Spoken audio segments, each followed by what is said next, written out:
salamy fatelo amin'ny telopolo no akantsika andininy vitsivitsy araky ny vakitsika ety amin'ny solaitra manjelatra. Sambatra ny firenena izay manana an Jehova ho Andriamanina, dia ny olona no fidiny ho lovany. Eny an-danitra ny tsinjovan'i Jehova, mijery ny zanak'olombelona rehetra izy. Ny fanahintsika miandry an'i Jehova, famonjenantsika sy hampingatsika izy, fa izy no ifalian'ny fontsika satria ny anaran'ny masina no itokitsika. Jehova, aoka ny famindramponao hitoetra aminay araky ny anantenana ianao. Amen.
Isaoranay ianao Tompo, noho ity andro Pentekostra ity, izay ampahatsiarovanao anay ny sarobidin'ny anananay ny fanahy masina, izay mpamelona anay, mpamelona ny fiangonana, ary mitarika anay ho amin'ny fahamarinana sy ho amin'ny fiombonana miasa ny asanao.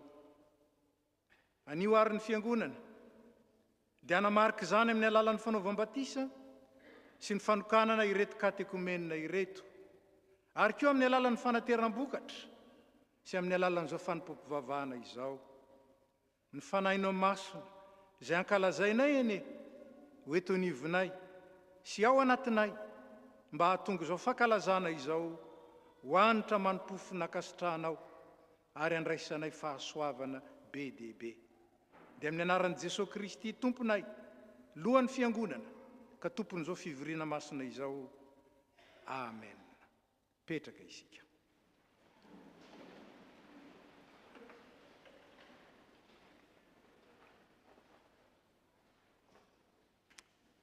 Ry havana, raha tafahoana amin'ny Tompo isika eto amin'ity toerana ity, dia tsara tsarontsika fa Andriamanitra tsy mitoetra eo amin'ny fahalotoana. Andriamanitra tsy mankasitraka ota, ary Andriamanitra tsy tamana eo amin'izay anjakan'ny tsy fahamarinana. Ko andeha anatona ny Tompo amin'ny fanetretena isika. Iaiky ny fahotantsika ary angataka famelana mba hahatonga izao fivoriana izao ho atrehan'ny marina tokoa ary andraisantsika fitahim-panahy. Hivavaka isika. Raha eo, ndreto manatona anao zahay, nytominao noho izao Pentekostra izao, ankalaza anao, ankasitraka anao, noho ny fanomezan-tsoa lehibe tamin'ny nanomezanao anay ny fanahy masina rehefa nomenao anay Jesosy Kristy zanaka ao lahy tokana izay maty sy niompo teo amin'ny azy fijaliana ary nitsangana tamin'ny maty mba hitarika anay kosa ao amin'ny fiainana. Raha raha lehibe ny fitiavanao, raha tapitrohatra ny hatsaranao, izay kosa dia tsy mendrika na dia hiantso ny anaranao azy. Nefa ka ny amin'izy izay Tompo, ianao no manana ny tenin'ny fiainana mandrakizay. Kondreto izay manatona anao mitondra eo anatrehanao ny tsy fahatanteranay, ny fahalotonay, ny fahafantaranay ny marina kanefa tsy andehananay amin'izany akory, ary ny tsy fahaizanay nanajanao sy nanamasina ny anaranao. Dia avao izay, araka ilay fanahy masina izay ankalazainay anio, amangy ny fonay tsiraray avy, ary anasitrana anay amin'ny ferinay rehetra mba azahoanay kosa mandeha amin'ny kery, amin'ny karavonana, manaradianao, manompo anao, ary manome voninahitra anao, miaraka ny fiangonana.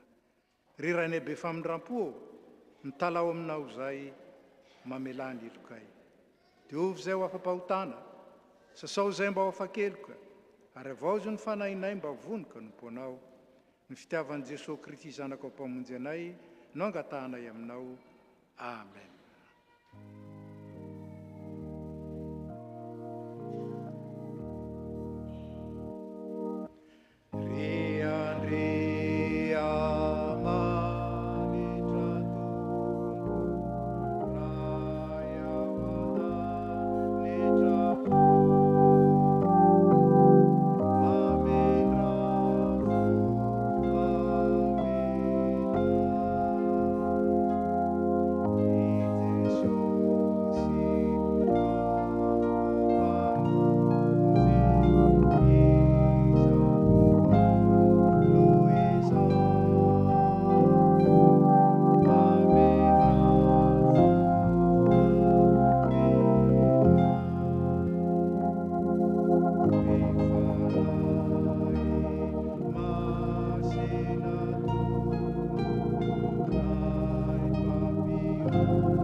Andriamanitra fitiavana ny Andriamantsika.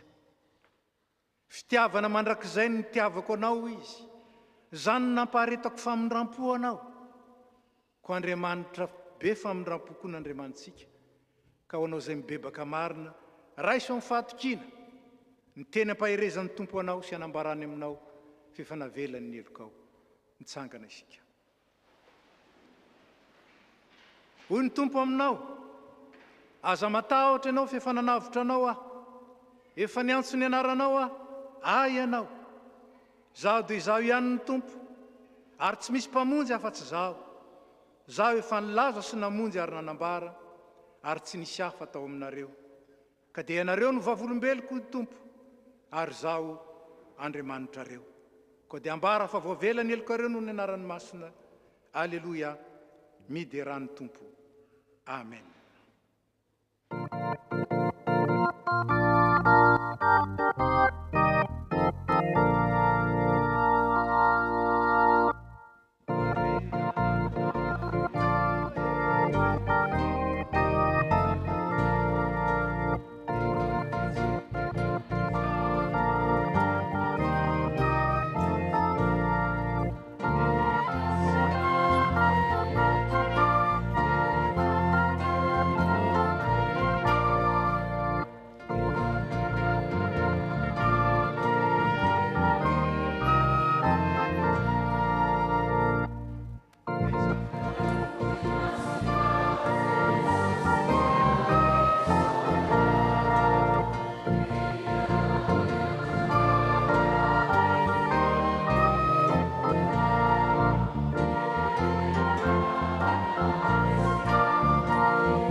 rehefa voevelaheloko isika dia afaka mandre afaka mandray ary afaka mivelona ny sitrapon'Andriamanitra.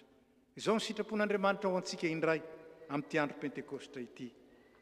Aza mety ho fitahana ianareo, Andriamanitra tsy azo vazivaziana, fa izay afafin'ny olona ihany no jinjany, ka izay mamafy ho amin'ny nofo dia hijinja fahasimbahana avy amin'ny nofo, fa izay mamafy ho amin'ny fanahy kosa dia hijinja fiainana mandrakizay avy amin'ny fanahy.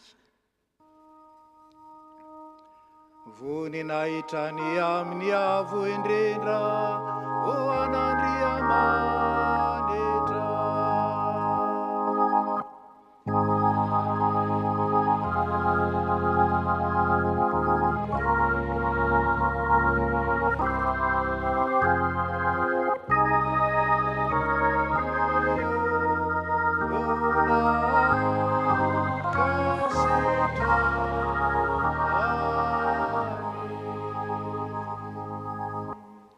Mipetraka isika.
Tonga amin'ny fotoana izay henontsika sy anarantsika ny famakiana ny soratra masina isika izao. Manao ny hira izay efa voatondro isika dia mangataka ny tompon'anjara amin'ny vavaka sy ny famakian-teny mba hiakatra ety.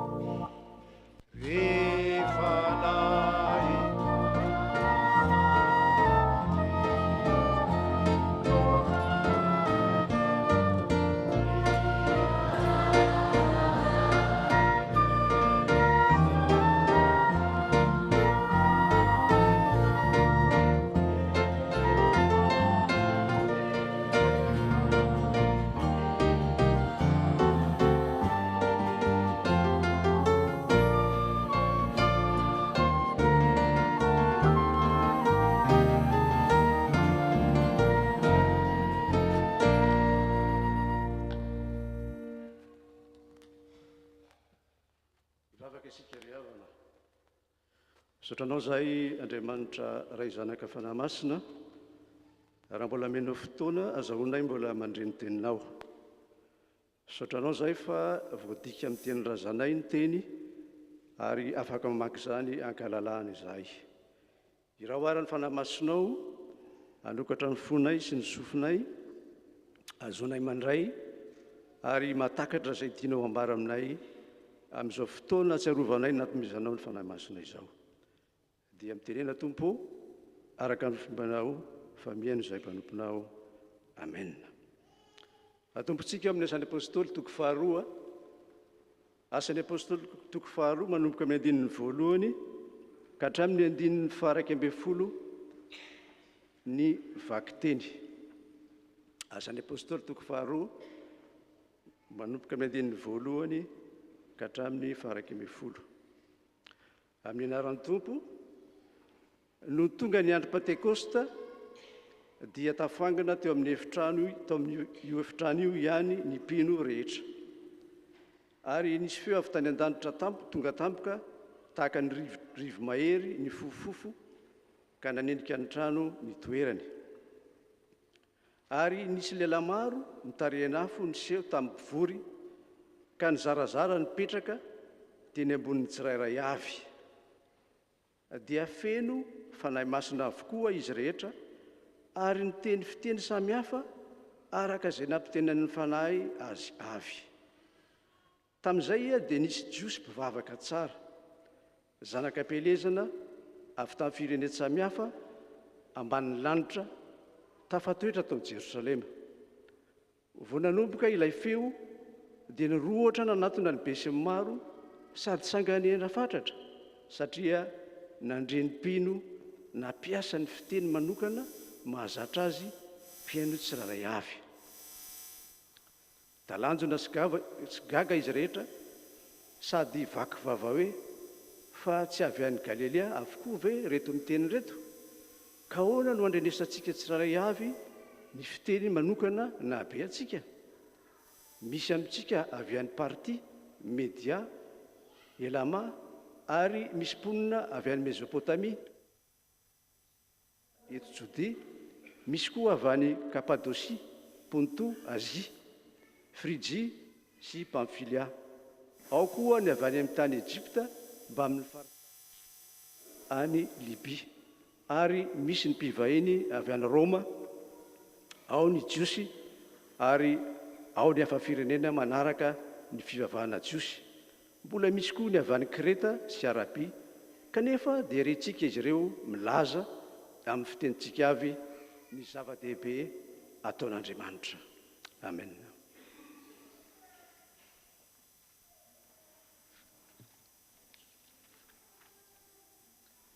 Epistily nosoratan'i Paoly apôstôly ho an'ny Romanina toko 9 ny andininy 9 ka hatramin'ny 17. Vakitsika amin'ny anaran'ny Tompo. Fa izay anjakan'ny maha-olona mpanota dia tsy mety ho sitrak'Andriamanitra. Ianareo kosa tsy anjakan'ny maha-olona mpanota ianareo fa anjakan'ny fanahy masina, satria efa monina ao anatinareo ny fanahin'Andriamanitra. Raha misy tsy manana ny fanahin Kristy dia tsy an Kristy. Fa raha eo anatinareo kosa ny fanahin Kristy, na dia ho faty aza ny vatanareo noho ny fahotana, ny fanahy masina ny fiainanareo, satria efa naken'Andriamanitra ho marina ianareo. Ary raha monina ao anatinareo ny fanahin'Andriamanitra nanangana an Jesosy velona avy tamin'ny maty, dia izy nanangana an Jesosy avy tamin'ny maty no hamelona koa ny vatanareo mety maty amin'ny alalan'ilay fanahiny monina ao anatinareo. Koa amin'izany ry havana, misy adidy ananantsika, nefa tsy adidy amin'ny maha-olona mpanota, ka velomantsika araka ny maha-olona mpanota, satria raha velona araka ny maha-olona mpanota ianareo dia ho faty. Fa raha ny fanahy masina no amononareo ny asan'ny maha-olona mpanota dia ho velona ianareo. Eny, izay rehetra tarihany fanahin'Andriamanitra no zanak'Andriamanitra, satria tsy fanahy maha-mpanompo no voarainareo ka hahatonga anareo atahotra indray, fa ny fanahy masina mahazanak'Andriamanitra ny voarainareo ka ahafahantsika miantso an'Andriamanitra hoe ray eo. Ny fanahy masina mihitsy manambara amin'ny fanahintsika fa zanak'Andriamanitra isika. Ary raha zanaka dia mpandova koa, ka sady mpandova ny soa nampanantenan'Andriamanitra no mpiara-pandova amin'ny Kristy. Satria raha miara-mijaly amin'ny Kristy isika dia hiarako membonahitra amiko. Eo am-pitsanganana no anaovantsika nira izay vaovao-tondra, andraisantsika filazantsara. Hiara-tsara antsika.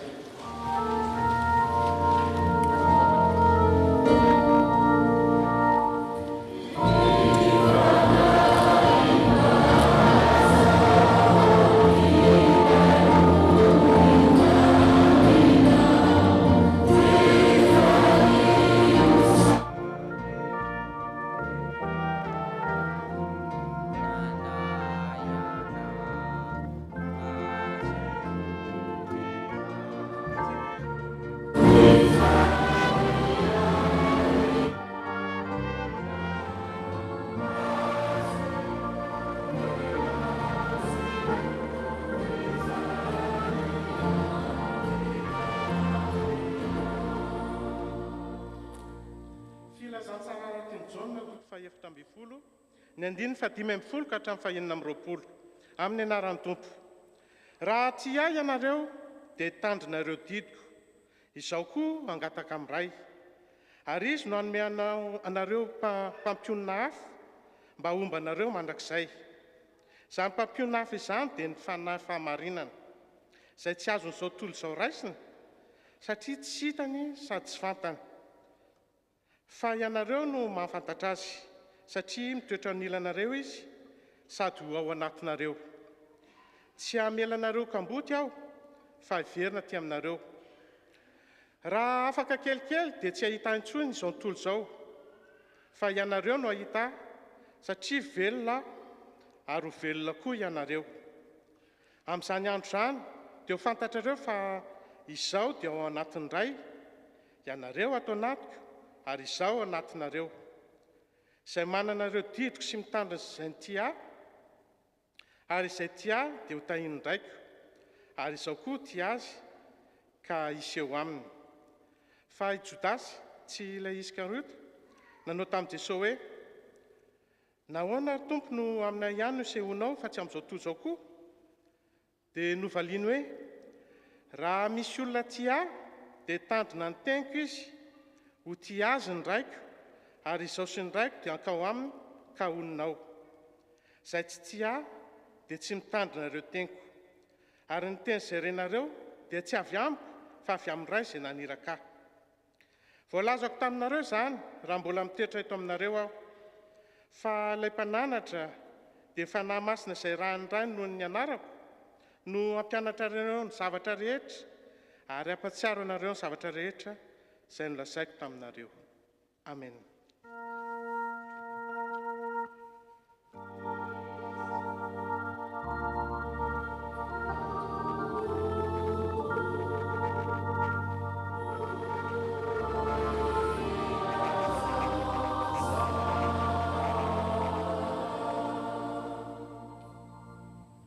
Izao dia rahantsika manonona ny fanekym-ponoana, iraisam-ponoana izay nosoratana tany Misesy Constantinople. Isika mino an'Andriamanitra iray, ray tsy toa, mpanao ny lanitra sy ny tany ary ny zavatra rehetra na ny hita na ny tsy hita.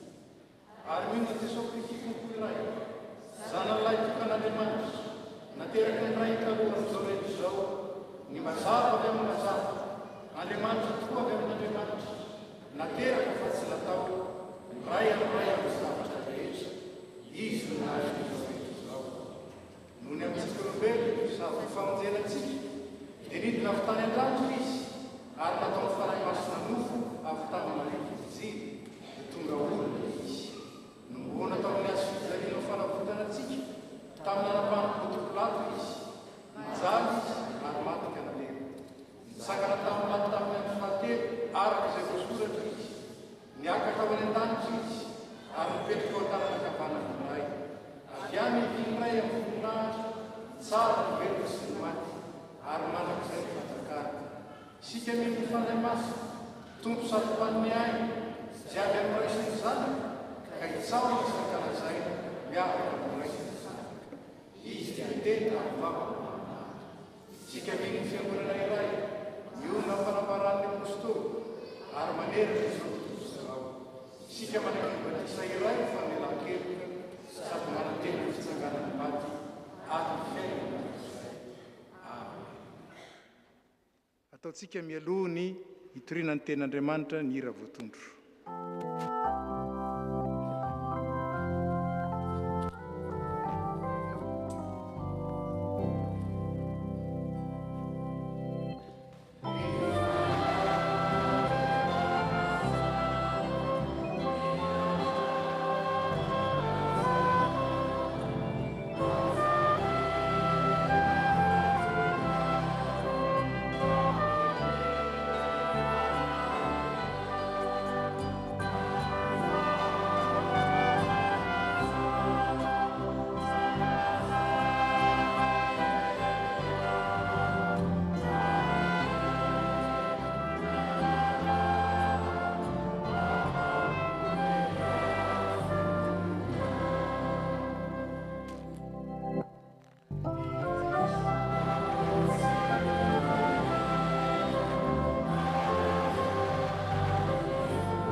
ny fanahy masina no mitondra antsika ho amin'ny fahamarinana sy manome fitiavana ary fiadanana. L'Esprit Saint nous conduit dans la vérité et nous donne et l'amour et la paix. Petraka isika.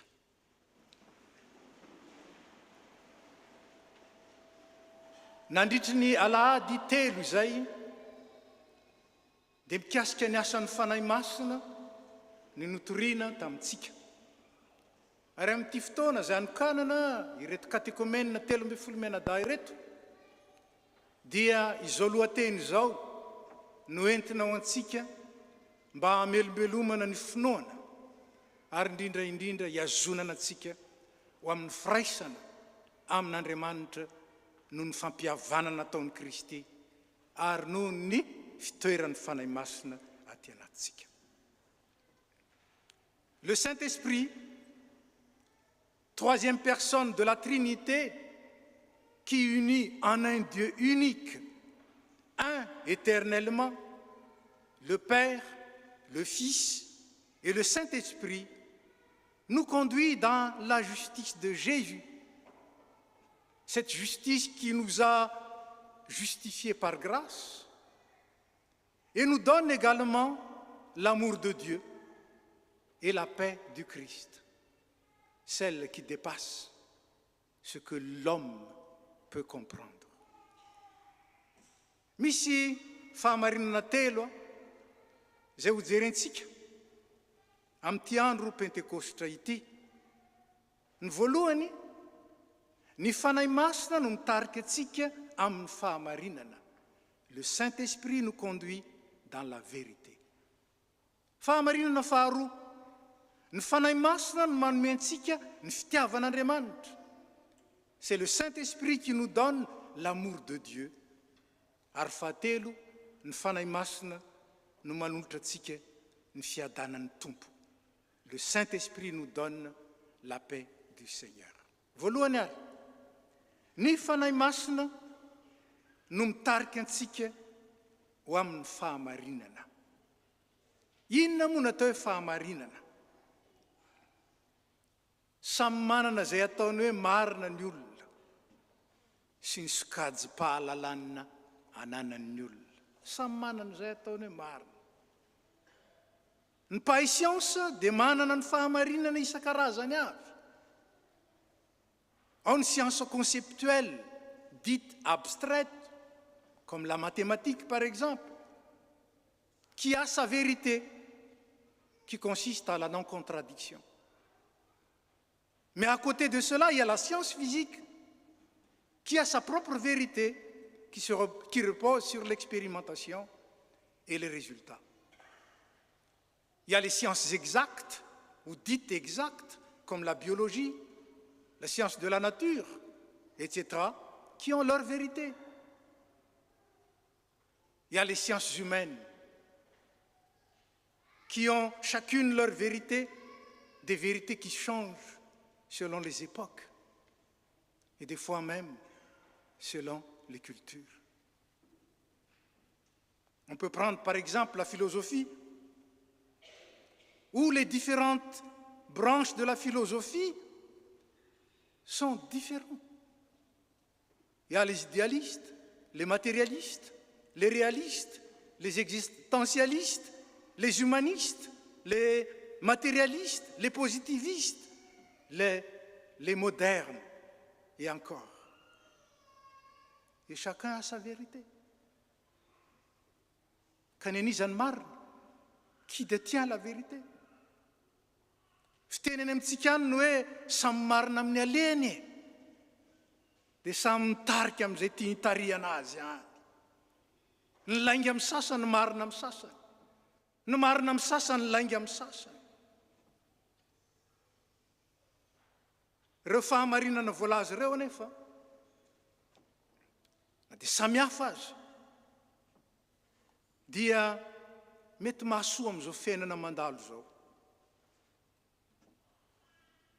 Ilaina amin'ny fiainantsika andavanandro, saingy tsy feno ahatanteraka ny maha olona. ary tsy mitondra ho amin'ny tena fiainana dia ny fiainana be dehibe. Ary zany no mahatonga azy mifanaritaka, zany no mahatonga azy mifampitsikera, indraindray aza mifanenjika. Fa ilay marina izay mampanana fiainana be dehibe ary mitondra ho amin'ny fiainana mandrakizay, Andriamanitra ihany no manana azy ary nambarany tamin'ny alalan'ny Baiboly. Dia ambaran'ny Baiboly ary fa maizina zao tontolo izao noho ny ota. Maizina. Ny hevitro hoe maizina tsy hoe akory tsy ahitana n'inon'inona. Fa ny heviny dia izao, mifangaro ny marina sy ny tsy marina. Mifangaro ny mety sy ny tsy mety. Mifangaro ny tsara sy ny rasy ka tsy hayavahana. Ary tsy hainy sain'ny olombelona avahana na sarahana ireo. Ataontsika hoe discerner. Dia zany no anambaran'ny ohabolana malagasy hoe ny olombelona tsy mainy tsy lena, sady tsy maina no tsy lena. Ka sady marina izy no diso, sady misy tsara ao aminy no misy ratsy koa, sady mahafinaritra izy no mandreraka. Fa ilay Andriamanitra tompon'ny fahazavana kosa, ilay nahariny mazava ary naniraka ny Jesosy Kristy teo amin'izao tontolo izao hitondra ny mazava, izy no manana ilay fahamarinana mampiombona, mampiray. Fahamarinana tokana izay mitondra ho amin'ny fiainana lavorary sy tanteraka ary tokana. Ary Jesosy Kristy ny lalana ho amin'izany. Izy ilay mazava izay manazava ny olona rehetra tonga amin'izao tontolo izao ho ny filazantsarany Jaona. Ary izy ilay miteny hoe izaho no lalana. Izaho no lalana sy fahamarinana ary fiainana. Tsisy afaka mankany amin'ny ray, tsisy afaka mankany amin'izany fiainana mandrakizay izany. Tsisy afaka miditra ao amin'ny fanjakan'Andriamanitra raha tsy amin'ny alalany. Alors, le texte d'aujourd'hui nous dit que c'est le Saint-Esprit qui nous conduit vers la vérité, qui nous conduit dans la vérité. On l'appelle le Paraclet, le Consolateur. Le Saint-Esprit que le Père enverra en mon nom, a dit Jésus. C'est lui qui vous enseignera toutes choses et vous rappellera tout ce que je vous ai dit. Autrement dit, c'est le Saint-Esprit qui nous conduit vers la vérité. Cette vérité qui vient d'en haut, cette vérité qui est éternelle, dont parle l'évangile de Jean dans le chapitre 16 et le verset 13. Cette vérité révélée en Jésus-Christ et qui nous est accessible par la parole, par la Bible, parce que toute la Bible parle de Jésus-Christ, de Genèse jusqu'à l'Apocalypse, si on le comprend bien, bien sûr. C'est cette vérité qui nous rapproche de Dieu. Jean 3, 21. C'est cette vérité qui nous affranchit afin que nous ne soyons pas esclaves du péché. Jean 8, 32. Et c'est cette vérité qui nous donne la vie en abondance et la vie éternelle. Romains 1, 17. Cette vérité qui nous rend justes, malgré nos fautes, malgré nos péchés, qui nous rend justes par le sang de Jésus-Christ. Romains 3, 26. Tout cela nous est attesté par le Saint-Esprit. Si ce n'est pas le Saint-Esprit qui nous convainc de cette vérité, elle sera discutable. Et on en discute d'ailleurs. Mais le Saint-Esprit nous atteste que Dieu est la vérité. Et cette vérité nous est venue en Jésus-Christ, la parole faite chair. Deuxième vérité, le Saint-Esprit nous donne l'amour de Dieu. Ny fanahy masina no manome antsika ny fitiavan'Andriamanitra. Maro no mandiso ilay tenin'ny tompo amin'ny Jaona 3:12, ny andininy fahefatra amin'ny telopolo manao hoe didy vaovao no meko anareo dia ny mba hifankatiavanareo eny aoka ho tahaka ny tiavako anareo ny mba hifankatiavanareo kosa. Maro ireo mandray ny tapany voalohany fotsiny, didy vaovao no meko anareo dia ny mba hifankatiavanareo, dia miezaka mifankatia ao dia mijanona eo mionona amin'ny fitiavan'olombelona. Ry havana, ny didy momba ny fitiavana ao amin'ny baiboly dia efa tamin'ny andron'ny Mosesy. Efa tamin'ny andron'ny Mosesy no nilazana hoe tiavan' Jehovah Andriamanitra ao amin'ny fonao rehetra, ny sainao rehetra, ny herinao rehetra ary ny fanahinao rehetra, ary tiavany namanao tahaka ny tenanao.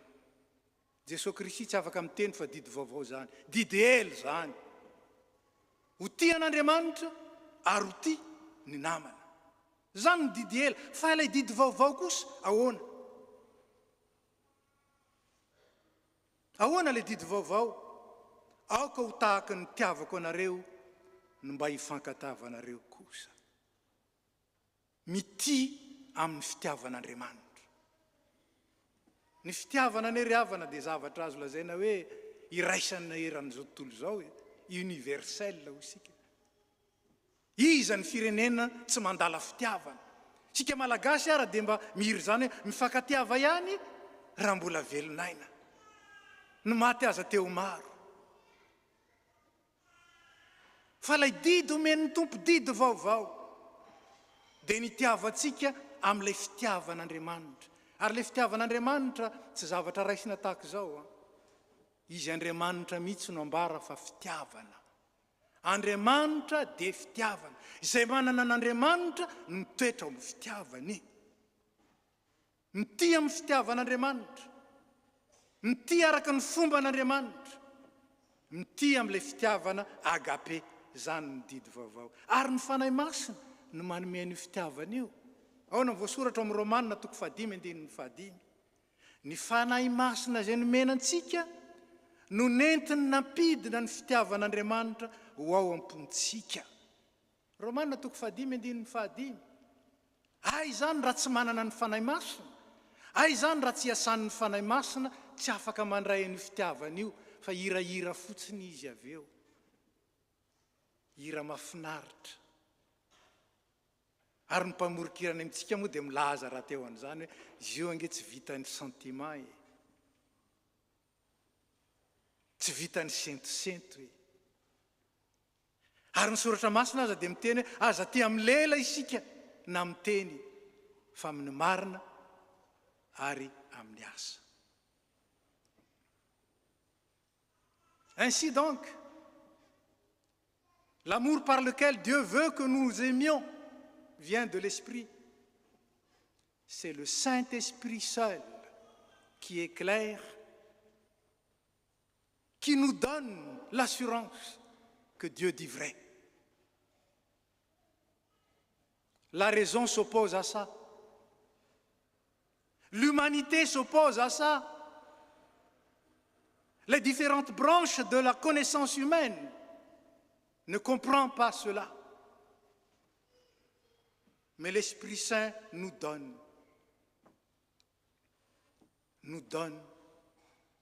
à accepter, à être convaincu que Dieu seul détient la vérité et ce qu'il dit est vrai.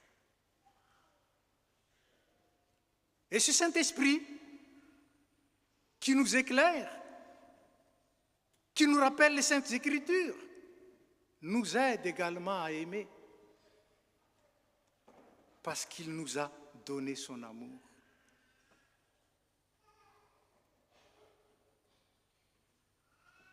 Sans l'aide du Saint-Esprit, notre foi en Jésus-Christ ne se traduit pas par un amour parfait pour lui. Et notre amour pour lui ne se traduira pas par l'obéissance à ses commandements.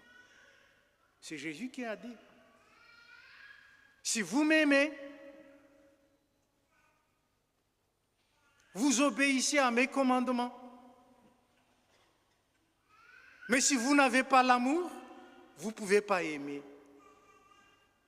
Croire en Jésus, aimer Jésus et obéir à la parole de Dieu sont synonymes. C'est la même chose. L'un ne peut être vrai sans les deux autres.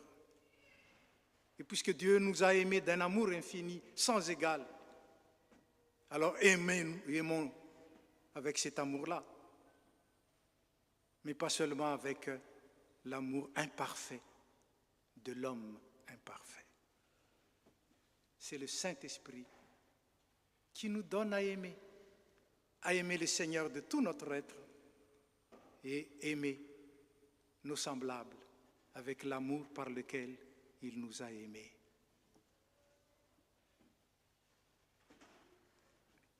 Famarinana fahatelo ny fanahy masina no nanolotra antsika ny fiadanan'ny tompo.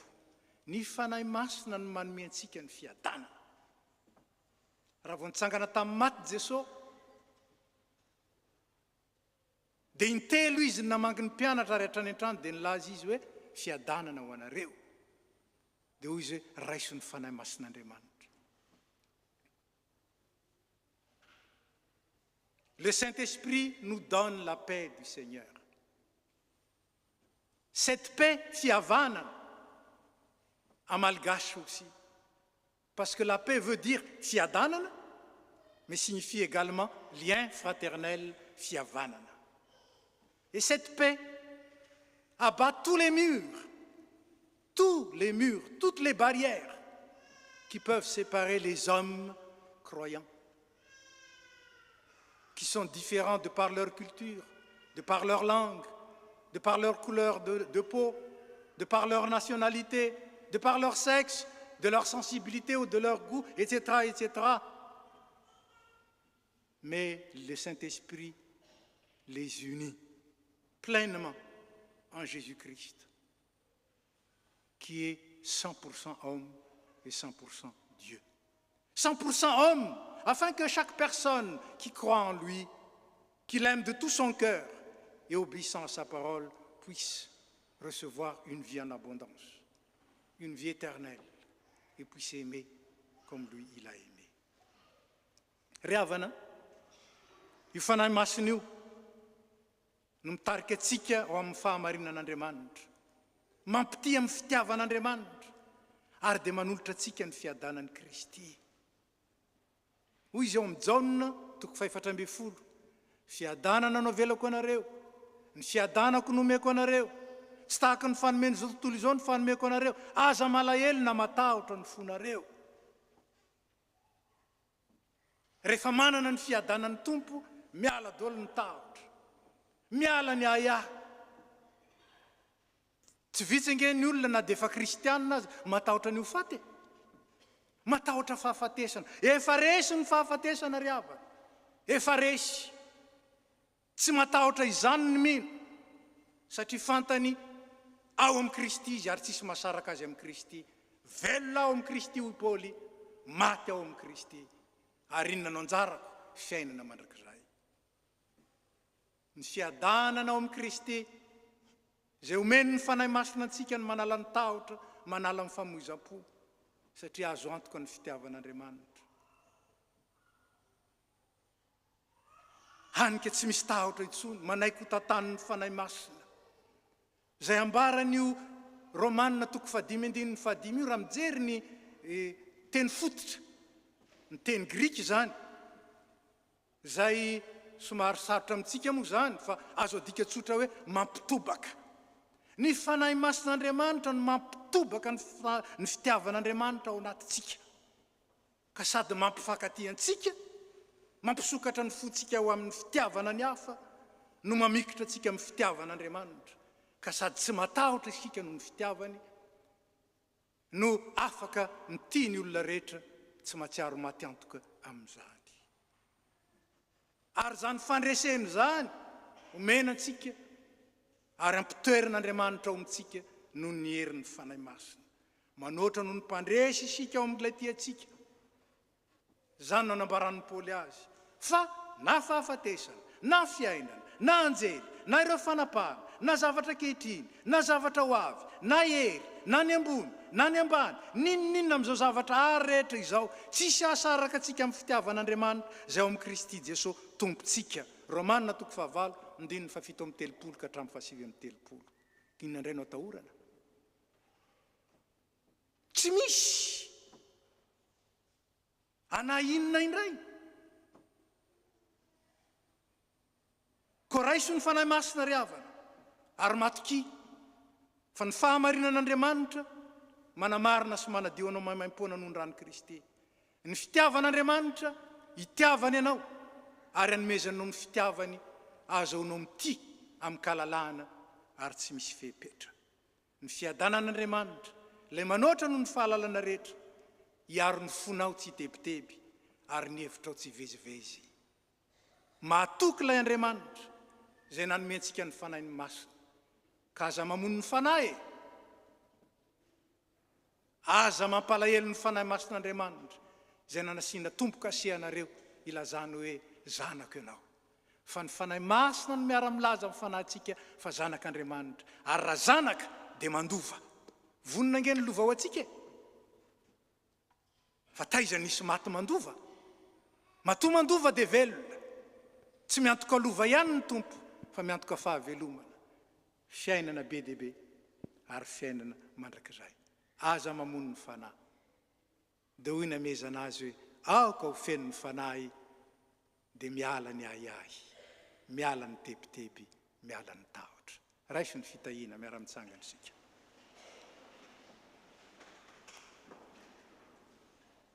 Ho aminareo rehetra ny fanahy masin'Andriamanitra, ilay nomena ho an'ny mpino, ary men'Andriamanitra malalaka ho an'izay rehetra matoky azy, mba hitarika anareo amin'ny fahamarinana, hitahiry anareo ambany fitiavan'Andriamanitra, ary ampitoetra anareo amin'ny fiadanana mandrakariva, ka tsisy asaraka anareo amin'ny fitiavan'Andriamanitra zay amin'ny Jesosy Kristy. Matoky ilay niantso anareo, izy mahatanteraka izany ao an'izay matoky azy. Amen. Petraka isika.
zana man'andriamanitra amin'ny alalan'ny batisa anatanteraka izany ny fiangonana ataontsika ny hira zay efa voatondro dia mangataka ny ray aman-dreny mba hiakatra ity miaraka amin'ny zaza.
Batisa izao eno ny tenin'ny soratra masina izay androenan'ny fiangonana ny fanatanterahana ity asa ity.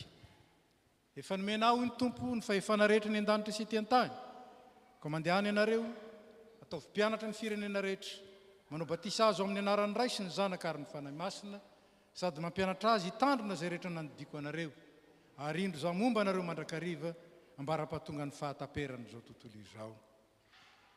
Fa ianareo rehetra dia zanak'Andriamanitra amin'ny finoanan'i Jesosy Kristy, fa na iza izy ianareo natao batisa ho an'i Kristy dia mitafy an'i Kristy, ka dia tsy misy intsony na jiosy na grika na andevo na tsy andevo na lahy na vavy, fa iray ihany ianareo rehetra ao amin'i Kristy Jesosy. Araka izany ry ray aman-dreny sy mpitaiza dia misy fanekena izay ataonareo eto anatrehan'Andriamanitra sy izao fiangonana vorolanina izao.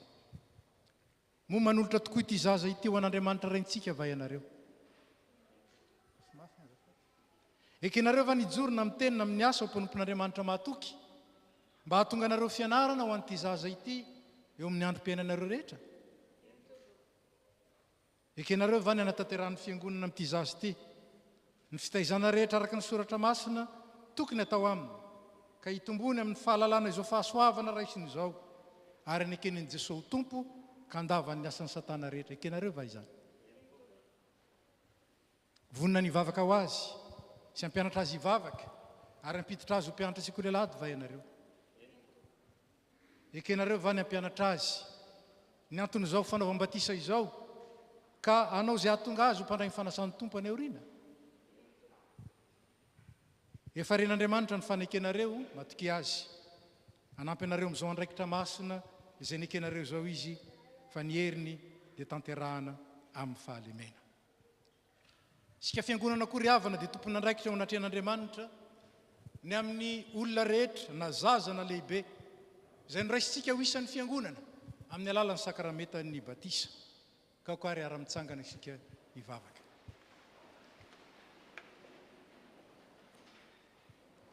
Ry Andriamanitra raitsy toa, tianay dia tianay tokoa ianao ary ny fitiavanao dia mialoha mandrakariva ny fitiavanay ianao. Tsaronay izao ny didin'i Jesosy Kristy tomponay, ary koa ny teny fampanantenana nomeny tamin'ny nanorena ny sakramentan'ny batisa, ko mitalao aminao zay raha eo manatrehanay.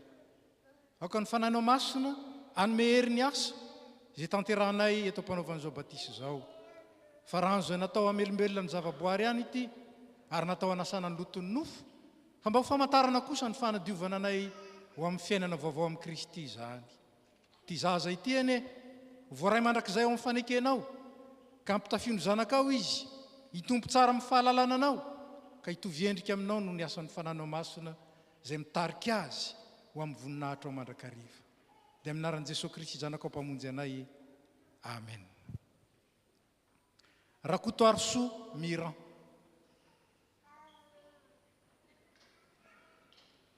Zaho manao batisanao ho amin'ny anaran'ny Ray sy ny Zanaka ary ny Fanahy Masina. Ataon'Andriamanitra pahary, olon-dehibe sy lehilahy lehibe mahatratra ny ohatry ny fahafenona eny ianao, hitombo amin'ny fahalalana tsaran'i Jesosy Kristy, ka vavolombelona mahatoky hatramin'ny fahafatesana, ka dia omeny anao ny satroboninahitra fiainana, omeno an'ny mpanompo mahatoky. Mahatoky ilay ny antso anao, izy no hatateraka izany. Amen.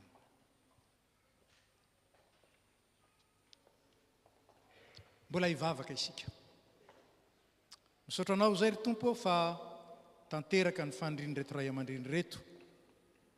Miombinaina amin'ny Jesosy Kristy zanakao ny zanany, ka isan'ny vahoaka ny fanjakanao, isan'ny fiangonanao, ny angatahanay dia intehirizanao ity zazy teo amban'ny fahasoavana, mba hampaharitra azy hatramin'ny farany amin'ny fanarahana anao. Ampio ny ray aman-dreny, mba azony manatanteraka ny fanekena nataony teo anatrehanao, ary omban'ny fahasoavanao ny ezaka rehetra ataon'ny fianakaviana sy ny ray aman-dreny ary ny fiangonana amin'ny fanabeazana ity zazy ity. Angatanay amin'ny anaran'i Jesosy Kristy izany. Amen.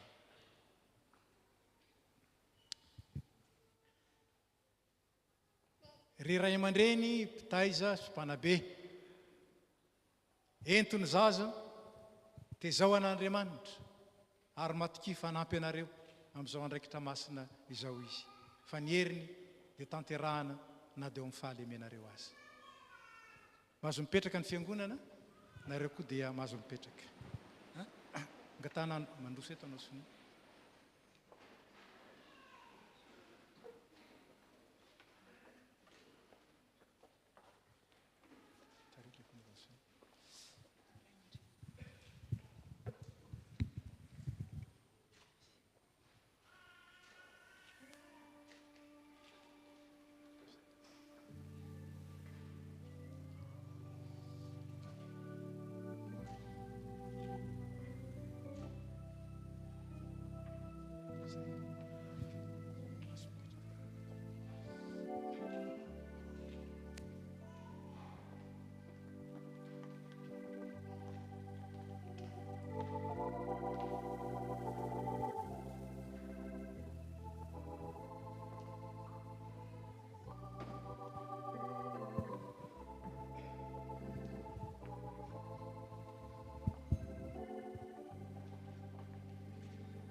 Tonga amin'ny fotoana izay anokanana ireto katekomenina ireto ho mpandray ny fanasan'ny Tompo ka ho tompona andraikitra feno eo amin'ny fiainan'ny fiangonana isika.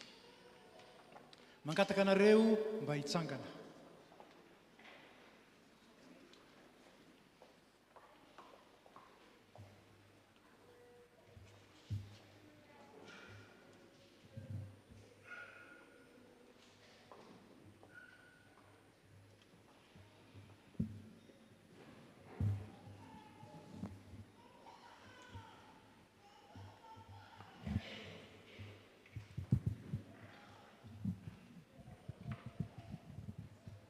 Ry havana malala amin'ny Tompo, noho ny fahasoavan'Andriamanitra sy ny fitondran'ny fiangonana, dia fifaliana ho antsika indray anio, ny andray reto olombonjena nampin'ny Tompo isan'andro isan'ny fiangonany reto. Vavolombelon'ny fanekeny reto olona reto ny antso sy ny fitiavan'ny Tompo azy sika, ary izany no ivorintsika eto koa. Ary dia miombona koa amin'ny fahatsiarovana mba hanavao indray koa ny antsona sy nandraisana antsika tsiraray avy, ka nanaovantsika ny fanekena toa azy ireo teo mason'ny fiangonana tamin'ny fotoan'andro ny avy. Aoka ary sika ampiray ny fotsika, ampiray ny fivavahantsika, amin'ny fandraisana reto avantsika reto, mba ho isan'ny tenan'ny Kristy ka iombona amin'ny fanasana masina. Efa nampianarana ny fotomponoana kristianina araka ny soratra masina izy ireo, ary manatanteraka ny fanekena izay natao azy tamin'ny alalan'ny batisa. aoka ara-mivavaka isika. Ry ray mandrakizay eo, misaotranao amin'ny fonay manontolo zahay. Sitraka ao mantsiny nanome toky anay fa ny teny fikasana momba ny famonjena, dia ho anay sy ny zanakay aro an'izay rehetra lavitra na iza antsony fitiavana anatonanao. Andriamanitra tsara sady mahatoky ianao, ary nino ny fanambaranao zahay. Teo amin'ny batisa dia nanokana ny zanakay ho anao zahay, nitaiza azy araka ny soratra masina, ary nanabe azy mba ho tonga amin'izao fotoana izao. Dia nampianarinay ny fotomponoana izy, ka dia ianao no angatanay hitarika azy ho amin'ny mandrakizainao. Ianao lay tokana sady marina, ary Jesosy Kristy lay nirainao. Ankehitriny ary, rehefa nandre ny antsonao izy ka afaka nifidy akalalana ny lalana izorany, dia indro tonga tao anatrehanao mba hanambara ny finoany. Tompo, enony ny vavaka rehetra izay miakatra ao aminao azy ireo, ary raisy koa izay rehetra anio ho amin'ny firaisana masina ao aminao. Amin'ny anaran'i Jesosy Kristy zanako mpamonjy anay, ho azy ene ho anao ray, ary ho an'ny fanahy masina, ny dera sy ny laza ary ny voninahitra mandrakizay. Amen. Mbola ataontsika ny hira fa 970. Atolotra anao ny tenako ry raiko, fa ianao ny tena loharanotsoa.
Hoy ny tompo, izaho ny mpiandry tsara manolotra ny ainy amonjo ny ondry. Raha misy olona ta hanaraka, aoka izy andany teniny sy hitondrany azy fijaliana ka hanaraka. Fa na iza ny ta hamonjy ny ainy dia avery azy. Fa na iza no avery ny ainy noho ny amiko dia azo zany. Fa inona moa ny soazon'ny olona raha mahazo zao tontolo izao izy, kanefa very ny ainy, ary inona nomen'ny olona ho takalony ainy. Fa na iza no anao sitrapony raiko izay any an-danitra, dia izy ny rahalahako sy anabaviko ary reniko, hoy ny tompo. Ko amin'izany, nazovinao anakay ao anatrehan'ny olona, dia ke kosa izy eo anatrehan'ny raiko izay any an-danitra.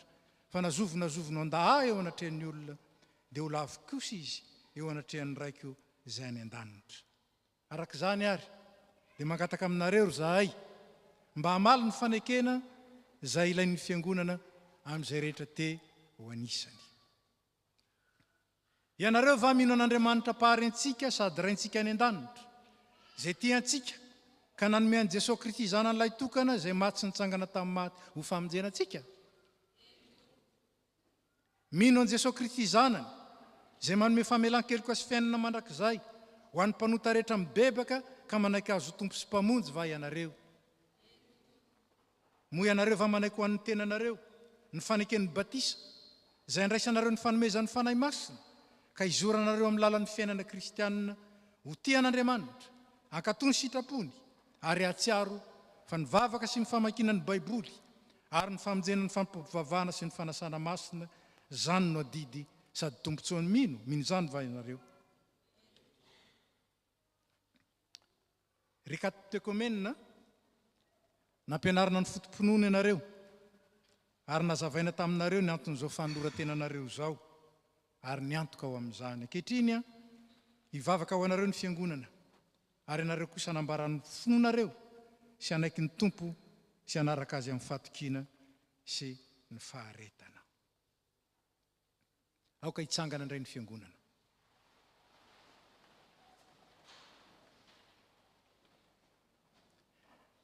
Hivavaka isika. Ry Jesosy Kristy tomponay eo, nambaranao tamin'ny alalan'ny teninao fa raha manaiky anao eo anatrehan'ny olona zahay, dia ekenao kosa eo anatrehan'ny anjelinao any an-danitra.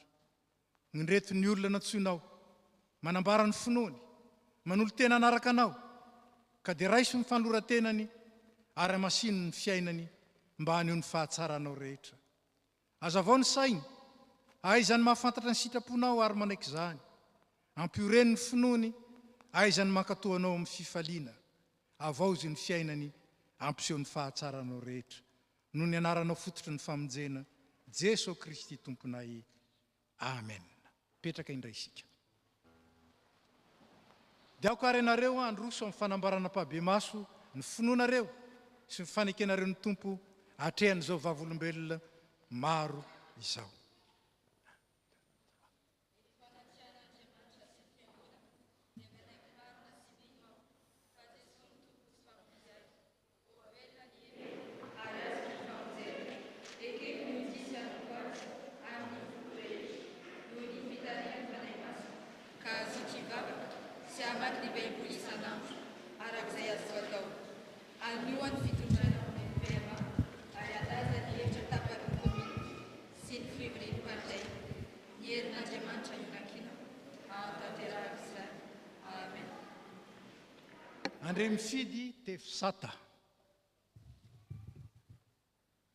Jean chapitre 16, verset 33. Au nom de Jésus. Je vous ai dit cela afin que vous ayez la paix en moi. Vous aurez à souffrir dans le monde, mais prenez courage, moi j'ai vaincu le monde. Noho izany fanekena nataonao teo zany, andre mifidy tefisata, dia amin'ny anaran'ny Ray sy ny Zanaka ary ny fanahy masina, ny tsofanay rano sy andraisanay ianao isan'ny momba ny tenan'i Kristy, ka hanasanay ianao andray ny fanasan'ny tompo miaraka aminay. Ary Andriamanitra raitso izay niantso anao niala tamin'ny maizina ao amin'ny fahazavany magaga, izy no hatanteraka sy ampiorina ary ampitoetra anao. Amen. Tsangana ary mahereza sy mahatanja momba anao ny tompo.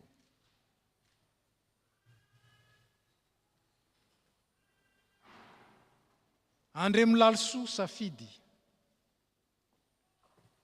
Deutéronomia, toko fahenina, andiny fadimy sy fahenina amin'ny anaran'ny tompo.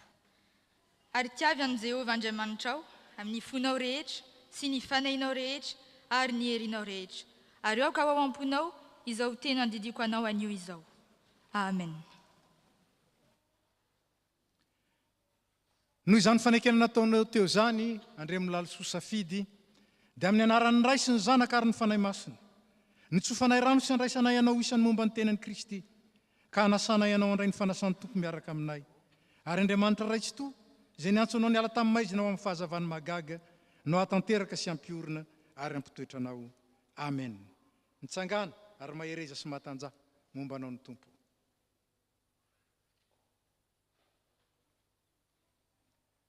Andrianary velo kanto nomena. Filipiana toko faefatra andiny fahatelo ambin'ny folo, mahay ny zavatra rehetra ao amin'ilay mampahery ahy. Amen. Noho izany fanekena nataonao teo zany, Andrianary velo kanto nomena, dia amin'ny anaran'ny Ray sy ny Zanaka ary ny fanahy masina, ny tsofanay rano sy andraisanay ianao isan'ny momba ny tenan'i Kristy, ka hanasanay ianao andray ny fanasan'ny tompo miaraka aminay. Ary Andriamanitra raitso izay niantso anao niala tamin'ny maizina ao amin'ny fahazavany magaga, izy hatanteraka sy ampiorina ary ampitoetra anao. Amen. Mitsangana ary mahereza sy mahatanja momba anao ny tompo.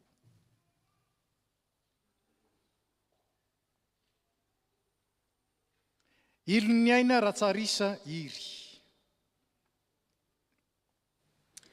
Isaia toko faha ambin'ny folo andininy faharoa. Indro Andriamanitra no famonjena, dia atoky aho fa tsy mba hatahotra, fa Jehovah tompo no heriko sy fiderako, fa efa famonjena izy. amen. Izany fanekena nataonao teo zany ilony aina ratsarisa iry dia amin'ny anaran'ny ray sy ny zanaka ary ny fanahy masina ny tsofanay rano sy andraisanay ianao isan'ny momba ny tenan'i Kristy ka hanasana ianao andray ny fanasany tompo miaraka aminay ary Andriamanitra Raitso izay niantso anao niala tamin'ny maizina ao amin'ny fahazavany magaga izy no hatanteraka sy ampiorina ary ampitoetra anao amen. Tsangana ary matanjah mahereza momba anao ny tompo.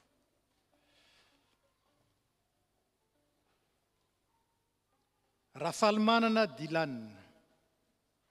Psaume 37, verset 5. Confie ta vie au Seigneur, aie confiance en lui, et il agira. Amen. Noho izany fanekena nataonao teo zany Rafalmanana Dylan, dia amin'ny anaran'ny ray sy ny zanaka ary ny fanahy masina, ny tsofanay rano sy andraisanay ianao isan'ny momba ny tenan'i Kristy, ka hanasanay ianao andray ny fanasany tompo miaraka aminay. Ary Andriamanitra Raitso izay niantso anao niala tamin'ny maizina ao amin'ny fahazavany magaga, izy no hatanteraka sy ampiorina ary ampitoetra anao amen. Mitsangana ary mahereza sy matanjah momba anao ny tompo. Rafalmanana Ryan. Psaume 94, verset 18. Au nom de Jésus, quand je dis, mon pied chancelle, ta bonté, ô Éternel, me sert d'appui. Amen. Noho izany fanekena nataonao teo zany Rafalmanana Ryan, dia amin'ny anaran'ny ray sy ny zanaka ary ny fanahy masina, ny tsofanay rano sy andraisanay ianao isan'ny momba ny tenan'i Kristy, ka hanasana ianao andray ny fanasany tompo miaraka aminay. Ary Andriamanitra Raitso izay niantso anao niala tamin'ny maizina ao amin'ny fahazavany magaga, izy no hatanteraka sy ampiorina ary ampitoetra anao amen. Tsangana ary mahereza sy matanjah momba anao ny tompo.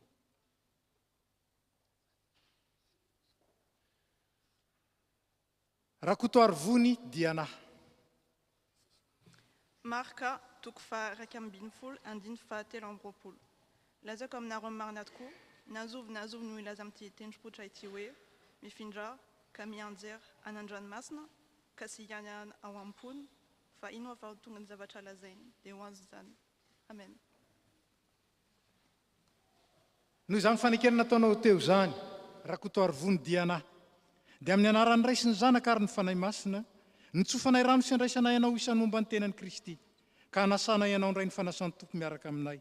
Ary Andriamanitra Raitso izay niantso anao niala tamin'ny maizina ao amin'ny fahazavany magaga, izy no hatanteraka sy ampiorina ary ampitoetra anao amen.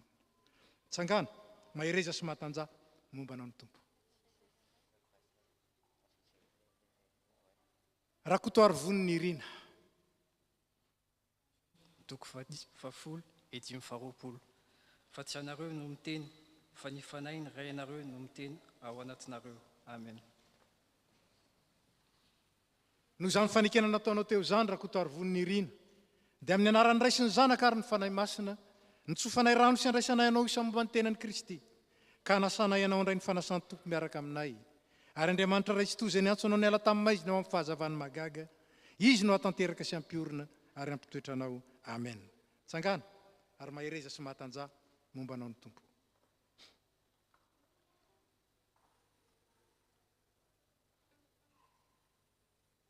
Rakotomalala Erika. 1 Corinthiens 13, verset 3, au nom de Jésus. Je peux distribuer toutes mes richesses à ceux qui ont faim, je peux livrer mon corps au feu, mais si je n'aime pas les autres, je n'y gagne rien. Amen. Zany Rakotomalala Erika, dia amin'ny anaran'ny ray sy ny zanaka ary ny fanahy masina, ny tsofanay ranonao sy andraisanay ianao isan'ny momba ny tenan'i Kristy, ka hanasanay ianao andray ny fanasany tompo miaraka aminay. Ary Andriamanitra Raitso izay niantso anao niala tamin'ny maizina ao amin'ny fahazavany magaga, izy no hatanteraka sy ampiorina ary ampitoetra anao amen. Tsangana ary mahereza sy matanjah momba anao ny tompo.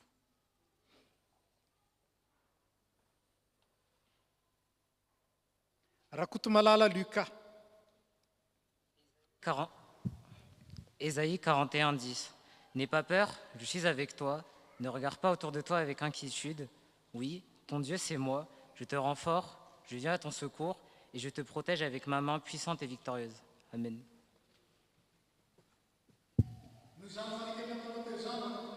Lucas, dia amin'ny anaran'ny ray sy ny zanaka ary ny fanahy masina, ny tsofanay rano sy andraisanay ianao isan'ny momba ny tenan'i Kristy, ka hanasana ianao andray ny fanasan'ny tompo miaraka aminay. Ary Andriamanitra raitsy to, izay ny antso anao niala tamin'ny maizina ao amin'ny fahazavany magaga, izy no hatanteraka sy ampiorina ary ampitoetranao. Amen. Tsangana ary mahereza sy matanja momba anao ny tompo.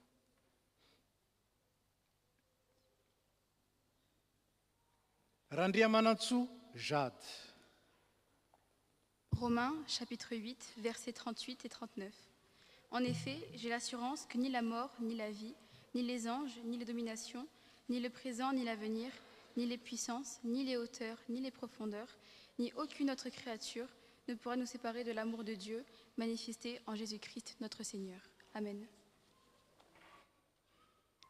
No zany fanekena nataonao teo zany, dia amin'ny anaran'ny Ray sy ny Zanaka ary ny fanahy masina, ny tsofanay rano sy andraisanay ianao isan'ny momba ny tenan'i Kristy, ka hanasana ianao andray ny fanasan'ny tompo miaraka aminay. Ary Andriamanitra raitsy to, izay ny antso anao niala tamin'ny maizina ao amin'ny fahazavany magaga, izy no hatanteraka sy ampiorina ary ampitoetranao. Amen. Mitsangana ary mahereza sy matanja momba anao ny tompo.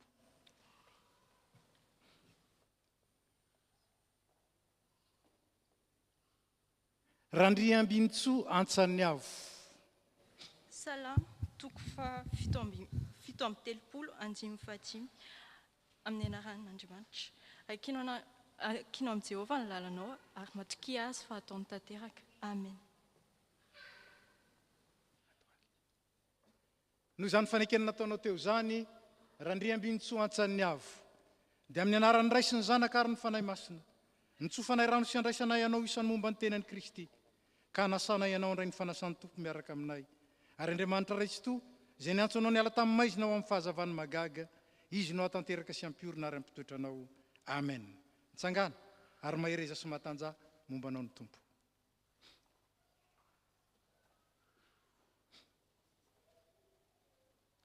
Razana Arsolo Philomène.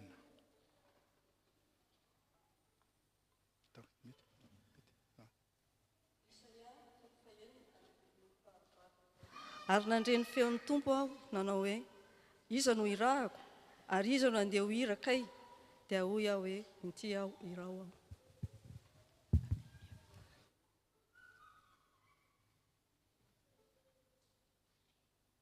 Noho izany fanekena nataonao teo zany, Razana Arsolo Philomène, dia amin'ny anaran'ny Ray sy ny Zanaka ary ny fanahy masina, ny tsofanay rano sy andraisanay ianao isan'ny momba ny tenan'i Kristy, ka hanasana ianao andray ny fanasan'ny tompo miaraka aminay.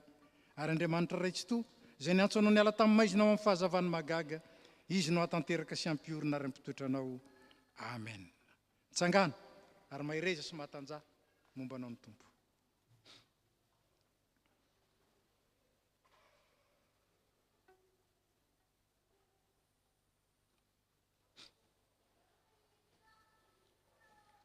Mbola hiara-mivavaka isika ry havana. Tompo Andriamanitra eo, misaotranao zay no ty ora nomenao anay ity. Apetraka ao am-pelantananao raha eo ireo mpanomponao reo, zay vao avy nanamafy ampahabe maso ny fanekeny taminao.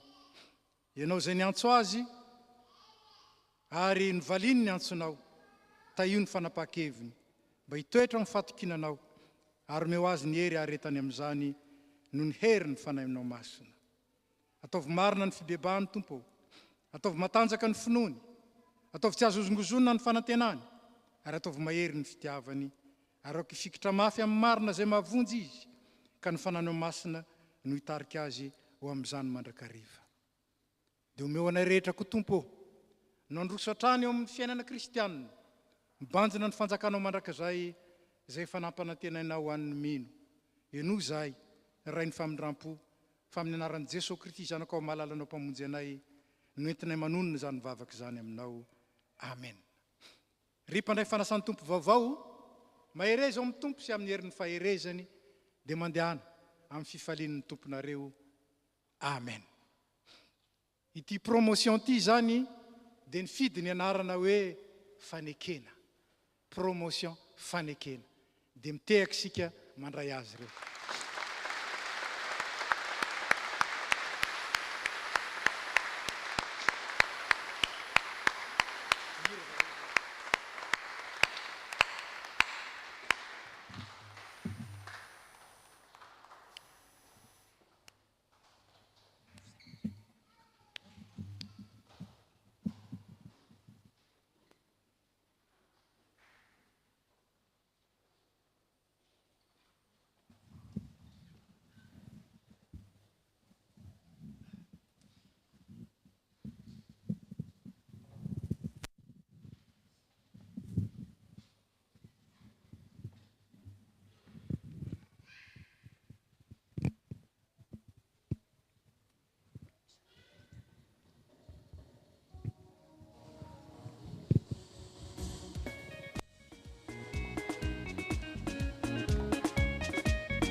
tiako amainina promotion fanekena 2025 dia faly miarabanareo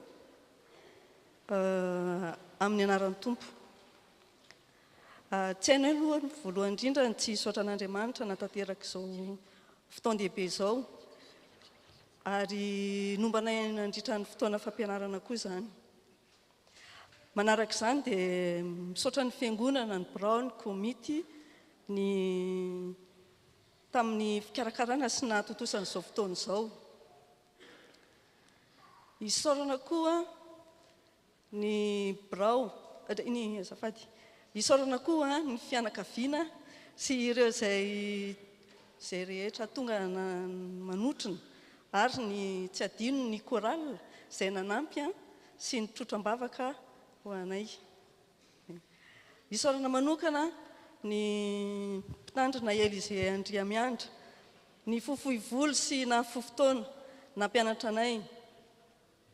Teo koa i Pasteur Nomena, Andriamatoa Liva Ravelson ary i Andriamatoa Toky, mialatsiny fa tsy voaray ny anarany, ary Ramatoa Sylvie Ramatoa Sylvie Rajobelona, fa hitanay fa nampitombo anay tamin'ny fampianarana sy ny fahalalana ny tenin'Andriamanitra izany, ary koa nampitombo anay tamin'ny finoana.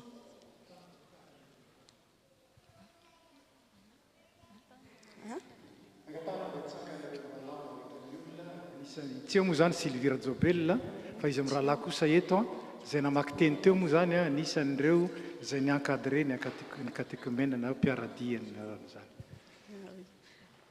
Dia araka ny tenin'ny soratra masina izay hitantsika eo amin'ny Galatiana 4:9 izay manao hoe aoka izay ampianarina ny teny mba hahafohy zava-tsoa ho an'ny mpampianatra. Dia misy fahafapo kely avy aminay sy fankasitrahana ho an'ny Pasteur Elize moa zany Andriamiandra.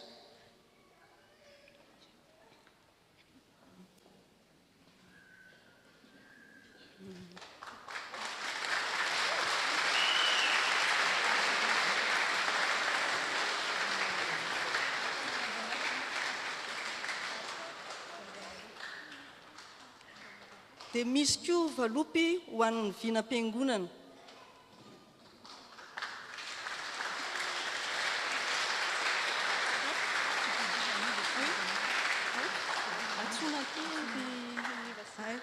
Dia mangataka kely any Andriamatoa Liva sy Toky mba handrosa aty azafady fa satria misy fahafapo avy aminay koa.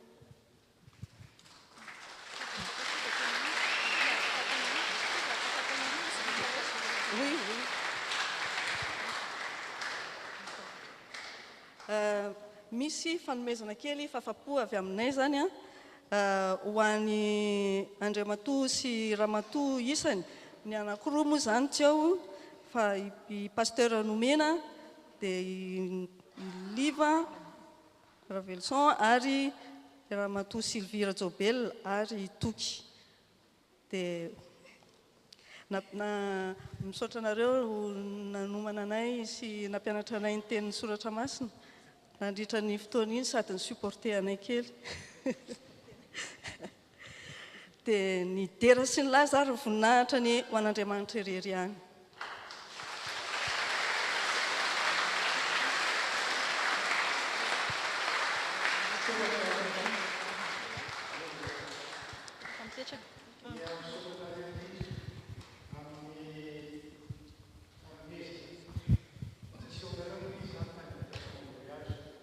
Dia voyage kely nomeny na sakodo ka dia ngamba ny famporisiana anay zany mbola namoty izy anohy ihany ny di mandrapatapaky ny fiazakazahana. Dia tonga amin'ny fotoana isika izay anasan'ny tompo antsika iray latabatra aminy. Manao ny hira vaovao tondro isika dia ijoro ety ny dekona ary araka ny fanao tahaka izao dia ny katekomena aloha, ireo katekomena vaovao aloha notolorana ny mofo sy ny divay dia izay vao isika rehetrarehetra. Fa rehefa tafaverina ety ny dekona dia miara-mihinana ny mofo sy misotro amin'ny divay isika rehetra. Ataontsika ny hira zay efa voatondro.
Aoka hiara-mitsangana ny fiangonana. Asandrato ny fonareo eo amin'ny tompo. Aoka hoderaintsika ny tompo Andriamanitra. Entiko tompo ray masina Andriamanitra mandrakizay mahefa ny zavatra rehetra. Mety tsy mahavonjy ny soranay anao amin'ny fotoana rehetra sy amin'ny toerana rehetra. Amin'ny alalan'i Jesosy Kristy tomponay izay tianay ary nanolo tena monjy anay. Amin'ny alalany koa ny deran'ny anjely ny fiandriananao. Itsao ny fanapana sy ny fahefana rehetra anao amin'ny tahotra. Ary arahany fiangonana any an-danitra sy ety an-tany, ny derany anaranao amin'ny fiobiana. Ary zay koa ankehitriny tompo, dia miara-manandratra amin'ny feonay aminy, ka amin'ny fanajana lehibe no hideranay hoe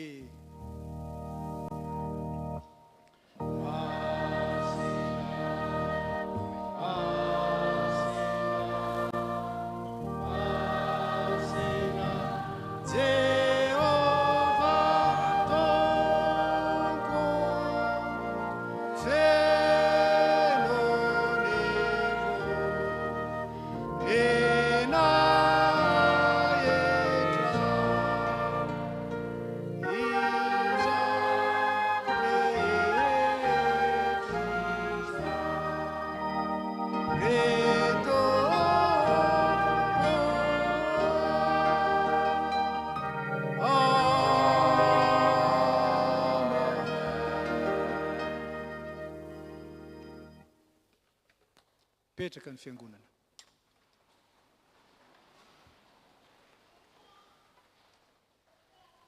Ry kristianina malala, aoka isika atsiaro an'i Jesosy Kristy tompo. Lay maty ny solovoina antsika, nitsangana tamin'ny maty ho fanamarinana antsika. Fa zany ny fanatom-pihavanana izay natolotr'Andriamanitra antsika, ka dia aoka hiara-misaotra sy hiara-mivavaka isika. Misaotra anao zay ry Andriamanitra rainay tompon'ny lanitra sy ny tany, fa noho ny famindramponao aminay mpanota mantra, dia nomenao ny zanakao lahy tokana mba tsy ho very izay rehetra mino azy, fa hanana fiainana mandrakizay. Amen.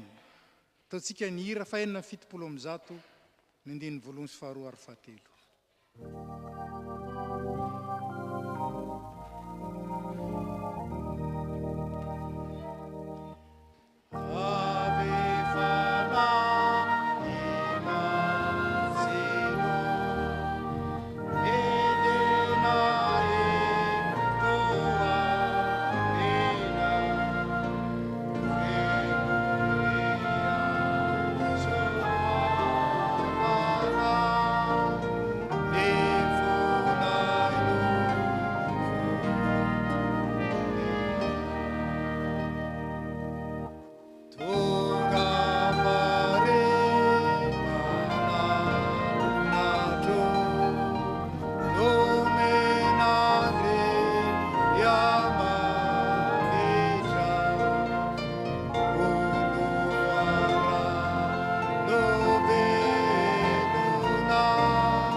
Eno ry havana ny teny voasoratry ny apôstôly mirakitra ny fanasan'ny tompo voalohany izay nasainy nankalazaina ary mbola tanterantsika mandraka kehitriny miandry ny fiverenany any amin'ny rahony lanitra.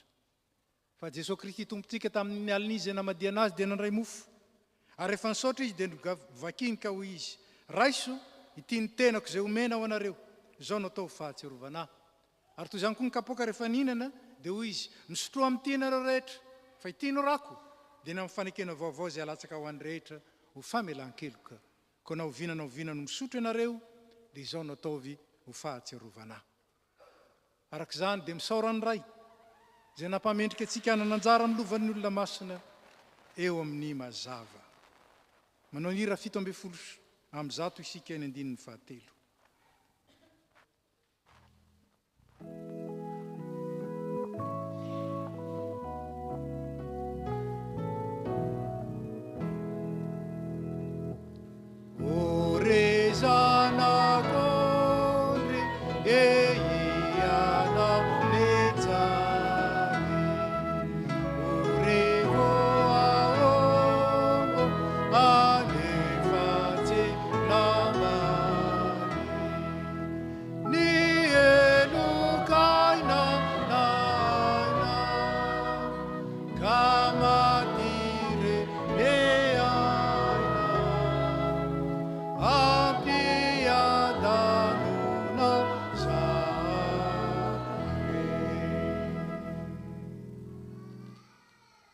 Araka ny voambara tamin'ny toroteny teo, noho ny fanahy masina izay miara-miteny amin'ny fanahintsika, dia azontsika antoka fa zanak'Andriamanitra isika.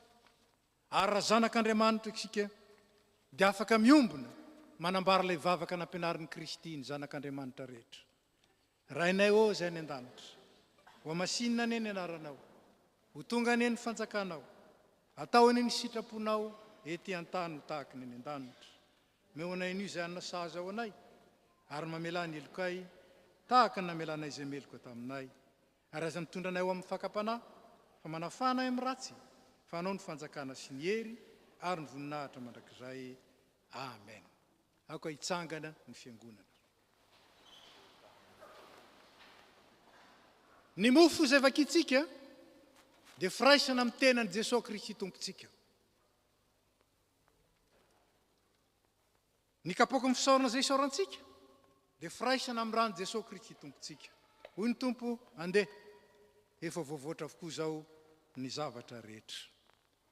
Mahazo mipetraka ny tsy mpandray fanasan'ny tompo. Dia tahaka izao ny fandaminana, ireo katekomena vao nitokanana aloha no tolorana ny mofo sy ny kapoaka, rehefa avy eo dia isika rehetra, rehefa tafaverina ty aho, dia miaraka amin'ny dekona, dia miara-minana ny mofo sy misotro amin'ny kapoaka isika. Ataontsika ny hira 7:50 sy 200. 7:50 sy 200.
ifafizintsika amin'ny fanampiny fa 8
aoka hitsangana ny mpandray ny fanasan'ny tompo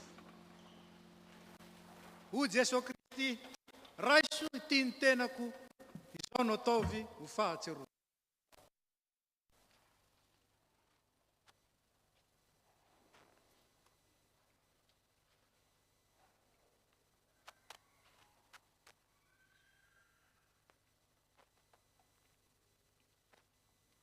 Hoy Jesosy Kristy tompo sotronareo rehetra ity fa ity no rako dia ny amin'ny fanekena vaovao izay latsaka ho an'ny rehetra ho famelan-keloka izao no ataovy ho fahatsiarovana.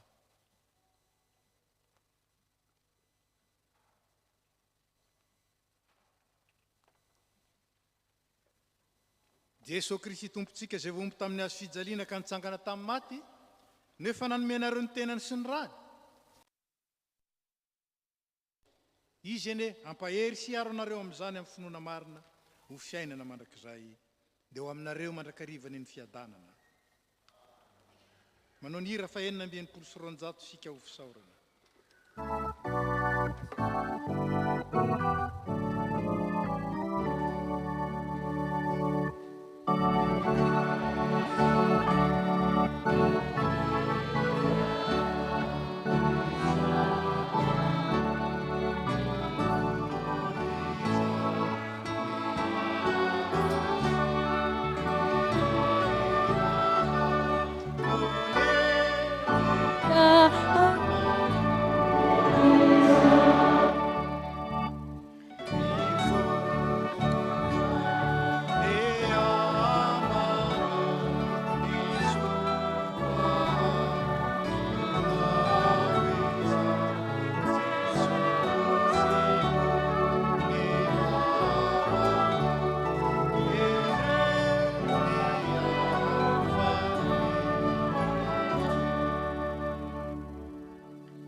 Mipetraka isika.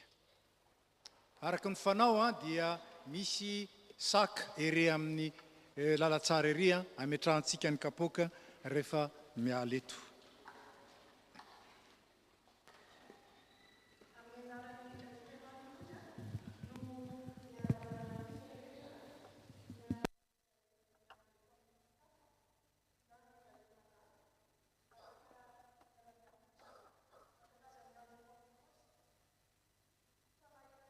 No mampiombona antsika ary ho iray feo, ho iray vina, ho iray famindra hatrany ane isika. Dia mialatsiny ho an'ireo izay tsy nahazo toerana satria araka ny hitanareo dia feno tanteraka isika androany ary maro no tsy nahazo toerana ary dia ilana tsiny indrindra. Hitantsika amin'izany fa efa mila trano fiangonana lehibe noho izao isika indrindra rehefa fotoan-dehibe toy izao mba hahafahantsika miombona amin'ny fankalazana an'Andriamanitra rehefa andro alahady ary na andro tsotra ary isika dia efa tsy antonona ka dia etona dia manentana antsika hatrany iombona mandrakariva amin'ny tetikasa trano fiangonana izay tanterahan'ny FPMA Toulouse. Ny fiangonana araka ny tenenin'ny pastera teny am-piandohana no vokatra voalohan'ny Pentecoste ary matombo mbola mijoro ny fiangonana dia vavolombelon'ny asan'ny fanahy masina isika.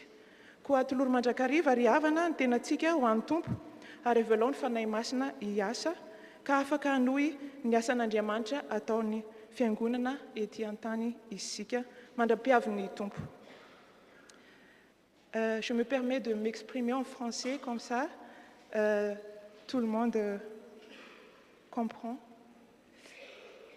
Aujourd'hui aussi, vous, la promotion Fanekin, c'est un jour spécial pour vous. Et félicitations, et que votre engagement soit authentique et dur jusqu'au retour de notre Seigneur. Et au nom de l'Église, merci pour les dons que vous avez faits pour soutenir le projet Tcharnou Fiangunan.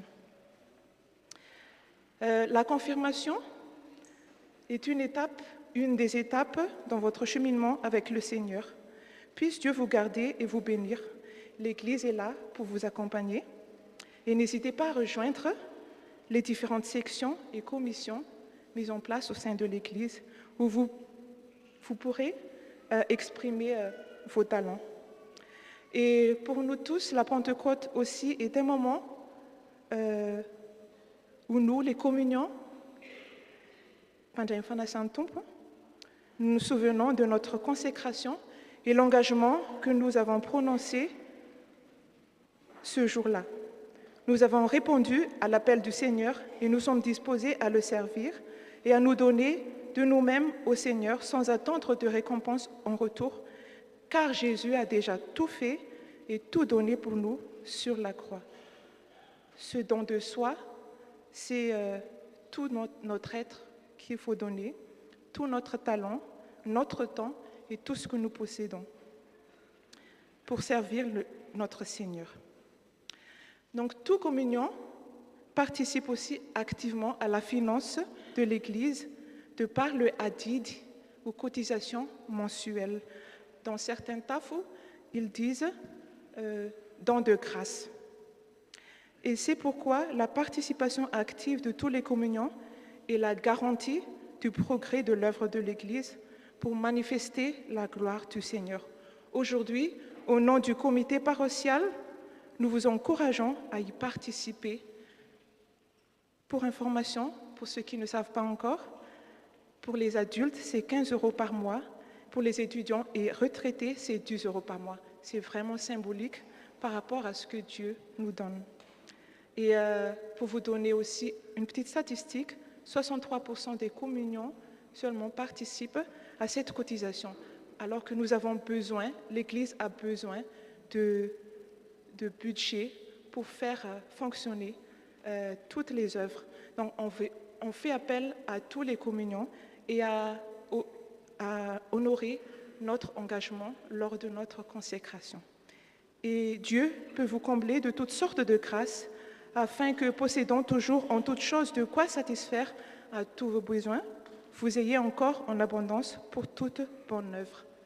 2 Corinthiens 9:8.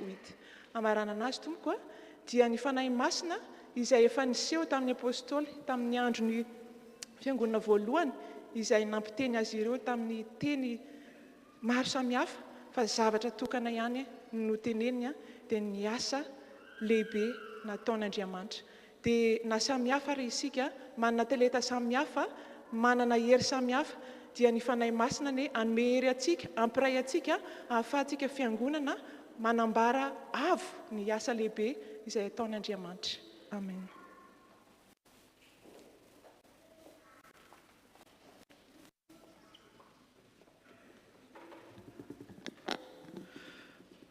Araka ny voalazana ny tranotoroteny teo ny tompo amin'ny Jaona voalohany toko 7:17. Aoka tsy ho tia amin'ny teny na amin'ny lela isika fa amin'ny asa sy amin'ny marina.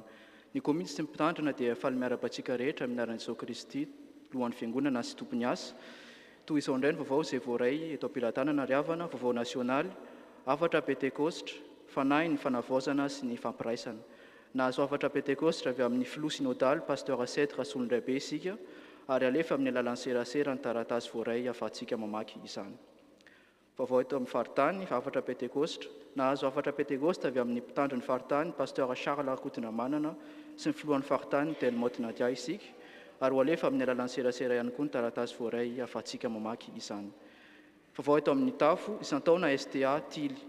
Ny hetsika isan-taona izay arahan'ny sampana Tily sy ny sampana tenin'Andriamanitra dia ho tanterahany any Sabotsy faraka amin'ny 20 Jona any amin'ny Le Calvel Balma. Isy ny antsa fiterana sy vavaka, lalao an'ny rehetra manodidina ny lohahevitra hoe ny zanak'Andriamanitra presy ny fitiavana, sakafo malagasy isan-karazany ary faranana amin'ny andrendrina ny fotoana. Misy temps dia aorianan'ny culte afahantsika mamandrika ny sakafo hariva amin'izany, izay 8 €, ary mitaona ny fiangonana manontolo hanotrina azy ireo. Sampana Tily, lasy miavao. Ny fisoratana anarana ho amin'ny lasin'ny fivondronana na condété izay ho tanterahana ny 10 ka hatramin'ny 17 Jolay an'ny Noé dia raisina hatramin'ny 20 Jona, ny fandraisana anjara dia 30 €. Misokatra ho an'ny rehetra ny lasy ny alahady 17 Jolay koa miandry antsika mpifaliana ny Tily. Vokatra Pentekosta, araka ny voalazan'ny filoha teo dia anio no anaterantsika ny vokatra Pentekosta amin'ny alalan'ny valopy nozaraina na carte bancaire, tsaroa fa izay manome ampifaliana no ankasitrahan'Andriamanitra.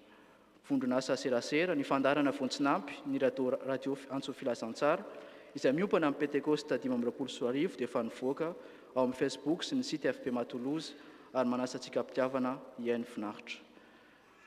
Vondronasa serasera, ny kasety fiainana laharana 720 dia efa nivoaka ary ho zaraina amintsika etsy ampivoahana. Journée Vala et Sampana. Nous avons le plaisir de vous inviter à la journée Vala et Sampana qui aura lieu demain à la forêt de Bouconne. À partir de 10 h, rejoignez-nous pour une journée riche en activités sportives et conviviales, tournois de foot, tennis, mini-golf, pétanque, danse, le tout dans une ambiance chaleureuse avec de quoi bien manger. Des animations intervalles seront également au programme. Venez nombreux pour vivre ensemble cette journée de fraternité, de cohésion et de divertissement. Chacun est convié à apporter un repas agapé qu'on partagera tous ensemble. Et vous pouvez encore vous inscrire auprès des diacres si vous n'avez pas de moyens logistiques pour vous y rendre. Fiofanana ho an'ny fiangonana, antsony izay rehetra handray anjara amin'ny fanampivavahana mandritra ny ete sy ny manaraka mba ho tonga ny asabotsy fa 4 jona amin'ny rora tolakandro any amin'ny vieux temple. Izy fampahafantarana sy famerenana ny fitsipika amin'ny fandraisana anjara amin'ny fanompoam-pivavahana, amin'ny fitariana ny vavaka ary ny vakiteny. Fankalazana ny fetiny ray 5 toy ny natao tamin'ny fetiny reny ary itsonjovana ny filaminana sy ny fipetra samihafa dia ankalaza ny fetiny ray isika ny alahady 15 jona amin'ny 10 ora maraina eo anelanelan'ny fotoam-pivavahana anankiroa, koa asaina ny ray rehetra ho tonga amin'izany. Fanompoam-pivavahana FPMA FKMT ho fankalazana ny fetim-pirenena sy ny fitondranam-bavaka ny tanindrazana Madagasikara dia isy ny fanompoam-pivavahana iarahana amin'ny Fiangonana Katolika Malagasy eto Toulouse ny alahady 12 jona amin'ny 10 ora sasany maraina any amin'ny l'église Notre-Dame de Lourdes. Fotoam-bavaky ny fiangonana antsoina isika fiangonana manontolo ny zoma 17 jona amin'ny 7 ora sasany hariva any amin'ny vieux temple anatanteraka ny fotoam-bavaka isaonana an'Andriamanitra no ny fahavitan'ny tao-pianarana sy ny tao-piasana 15 ary hitondranam-bavaka ny asan'Andriamanitra eto anivon'ny fiangonana. Misy ny étude biblique ary misy ny permanence atao mpitandrina amin'ny herinandro manaraka. Ny tompona anjara amin'ny fanadiovana ny trano fiangonana anio dia ny STA sy ny STK ary toy izao ny diarintsika manaraka alahady 15 jona fankalazana ny fetiny ray fidirana indroa amin'ny 7 ora sasany sy amin'ny 10 ora maraina any amin'ny vieux temple arahina asa sy fampiarezana ary ny alahady 12 jona fanompoam-pivavahana FPMA FKMT amin'ny 10 ora sasany maraina any amin'ny l'église Notre-Dame de Lourdes. Misaotra antsika naritra hatramin'ny farany, voninahitra ho an'Andriamanitra ireriana. Tahaka ny fanaontsika dia arabaina manokana ireo vahiny izay voatonga na sendra mandalo miara-mivavaka eto anio ka raha misy amintsika ao anatin'izany dia angatana mba hitsangana tompoko arabaina amin'ny anaran'ny fiangonana ary tsofin-drano amin'ny anaran'ny tompontsika.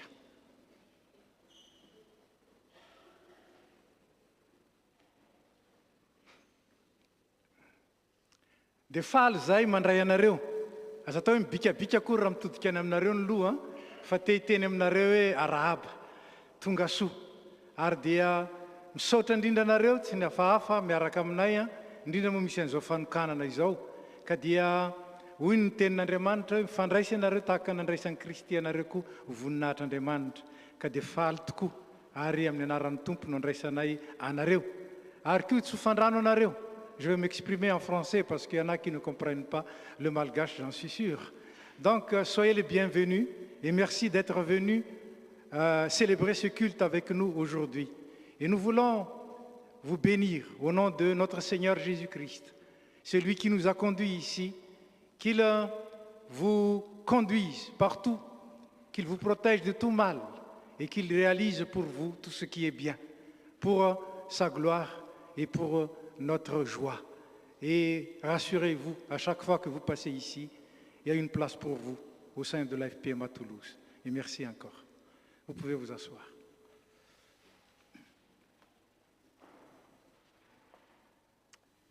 Dia manono fotoana isika araka ny fantatsika moa ny Pentecoste teo amin'ny testamenta taloha dia fetin'ny voaloam-bokatra. Ary noho izany dia fanaon'ny fiangonana ny manao koa ny fetim-bokatra amin'izao Pentecoste izao satria vokatry ny fanahy koa zany. Ka dia raha manaty ny vokatra misy valopy izay nizaraina tamintsika izay tsy nahazo valopy dia afaka mandrotsaka mivantana koa na mangataka amin'ny dekona fa mbola misy eny ho an'izay tsy nahazo valopy. Ka ny lehilahy dia manaty ny rakitra vokatra, zany hoe izay manome vokatra rehetra dia any amin'ny lehilahy ary ny vehivavy kosa no manaty ny rakitra. Ary amin'ny SAMEP zany hoe ny ino moa ty izy paiement par carte bleue dia miteny amin'izay eo anoloana nareo hoe rakitra na vokatra. Raha ohatra ka izy roa moa zany dia manao rakitra aloha dia avy eo manao vokatra na vice versa ka dia aza misalasala. Ataontsika ny hira fanampy ny fahafito dia miroso amin'izany tsika tsarovy fa izay manome fifaliana no akasitrahan'Andriamanitra. Ay misy vehivavy manao vokatra koa fa zany hoe amin'le kitapo zany no vokatra ary faratazany rakitra no misy ny rakitra.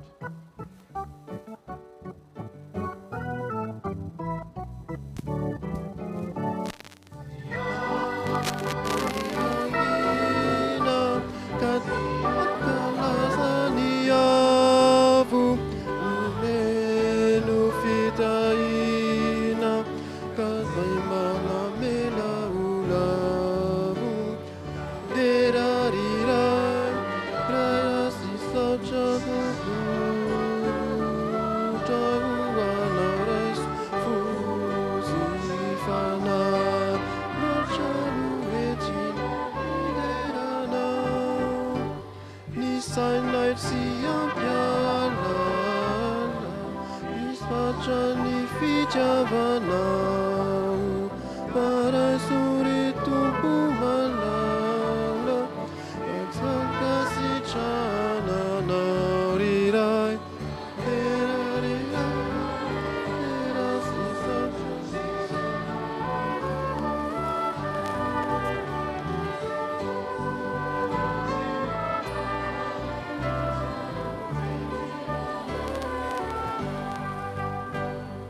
ampialala ny fatran'ny fitiavanao arasory tompo mahala fankasitrananao iray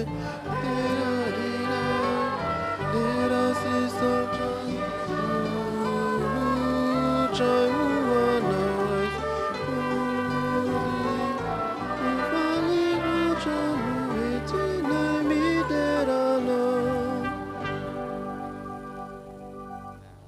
Tuizantsika amin'ny fito amin'ny valopolo sy efajato 480.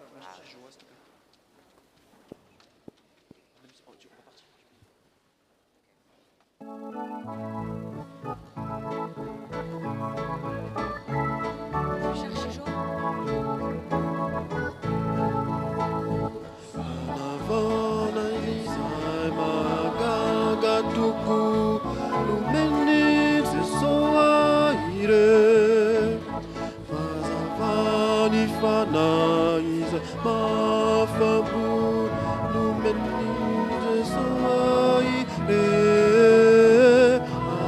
hatramizao diendre hatramizao diendre ny fitepony foko zay raha fotoko onena ny tompo Jesosy anako zay siasia taloha ova mihitsy niny fahotako sainavo osasany voay zao hatramizao diendre hatramizao diendre ny fitepony foko zay raha votoko onena ny tompo Jesosy noko itanenako jiabe ny tokiko fatrako ny fisalasalana dia levonare ny sakony androso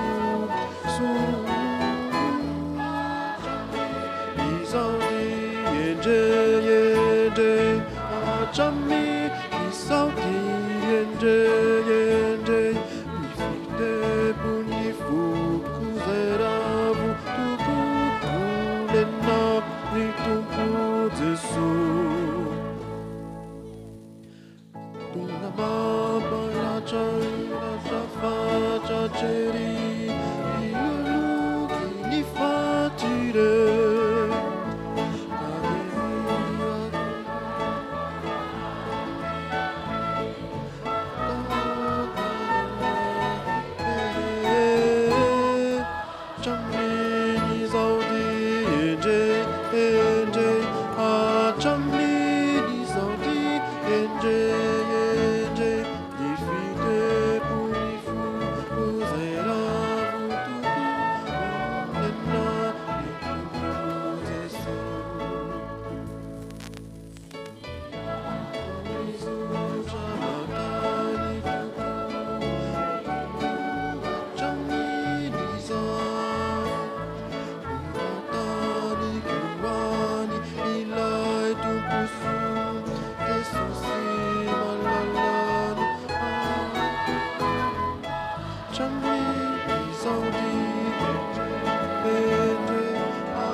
Faranantsika amin'ny hira sivy amin'ny valopolo sy efajato 489.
mipetraka isika.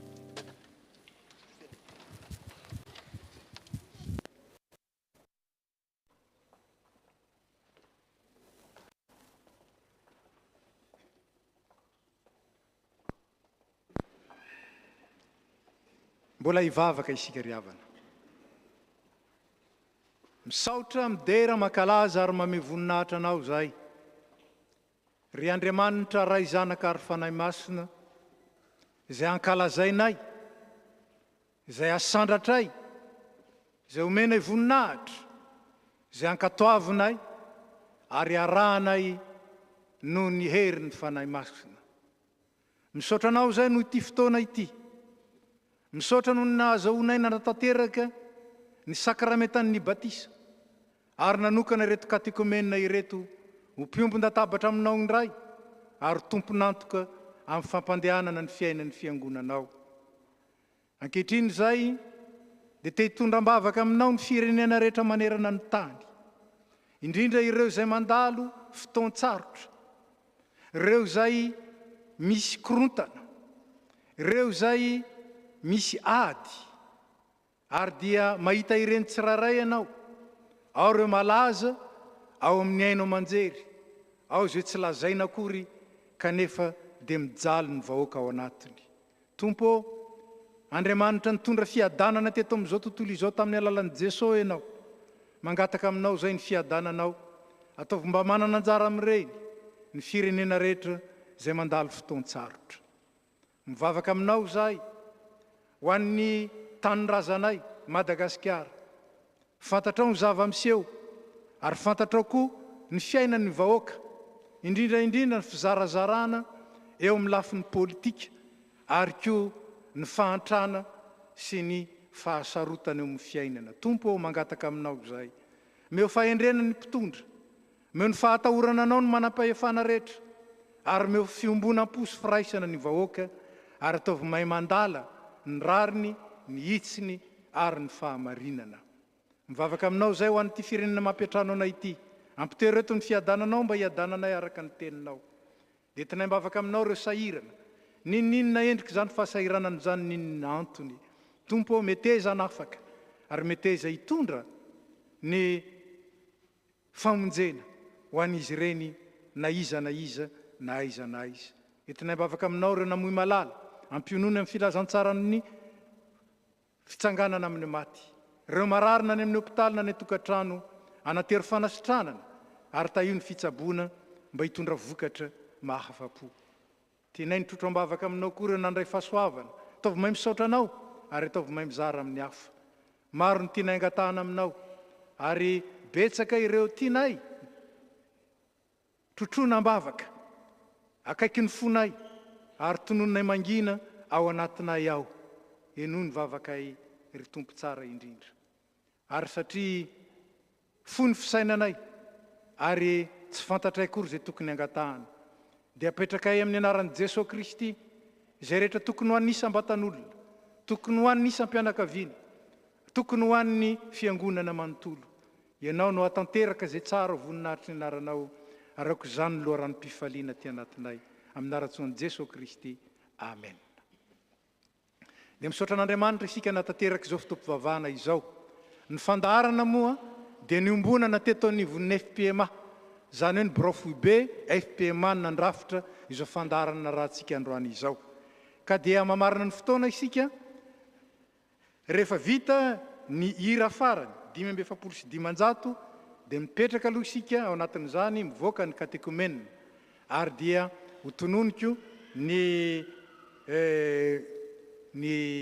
fanirahana, ary dia aorinan'izany dia mijoro ery reto katekomenina ireto mba ho raisitsika tanana, mba homentsika tsodrano koa, mba aleo alasa eo amin'izay alehany. Mitsangantsika manao ny hira 570 ny andininy voalohany. Aorinany afatra sy ny tsodrano dia ny andininy fahatelo amin'ny hira.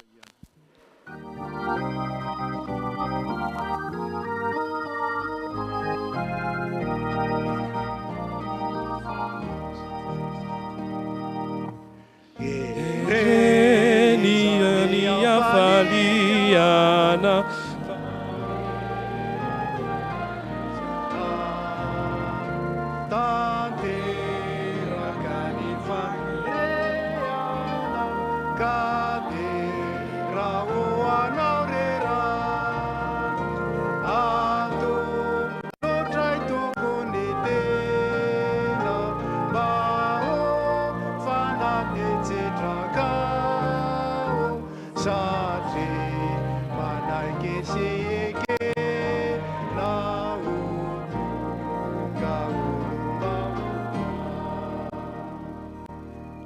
Zao no afatra antsika avy amin'ny tenin'Andriamanitra. Mifalia mandrakariva, mivavaka aza mitsahatra, misaora amin'ny zavatra rehetra, ary aza mamono ny fanahy. O aminareo aneny Tompo,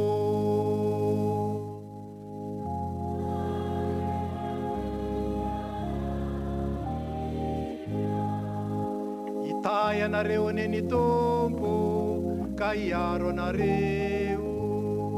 Ampamirapiratra ny tavany aminareo aneny Tompo, ka hiantra anareo. Anandratra ny tavany aminareo aneny Tompo, ka hanome anareo fiadanana. Alleluia, alleluia, alleluia, amen. Alleluia, alleluia, alleluia, amen. Amen, amen,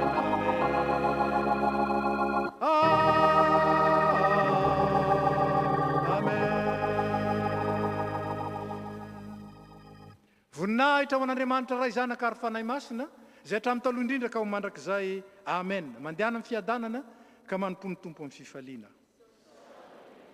Ny andininy fahatelo.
Sy ny zanaka ary ny fanahy masina. Amen.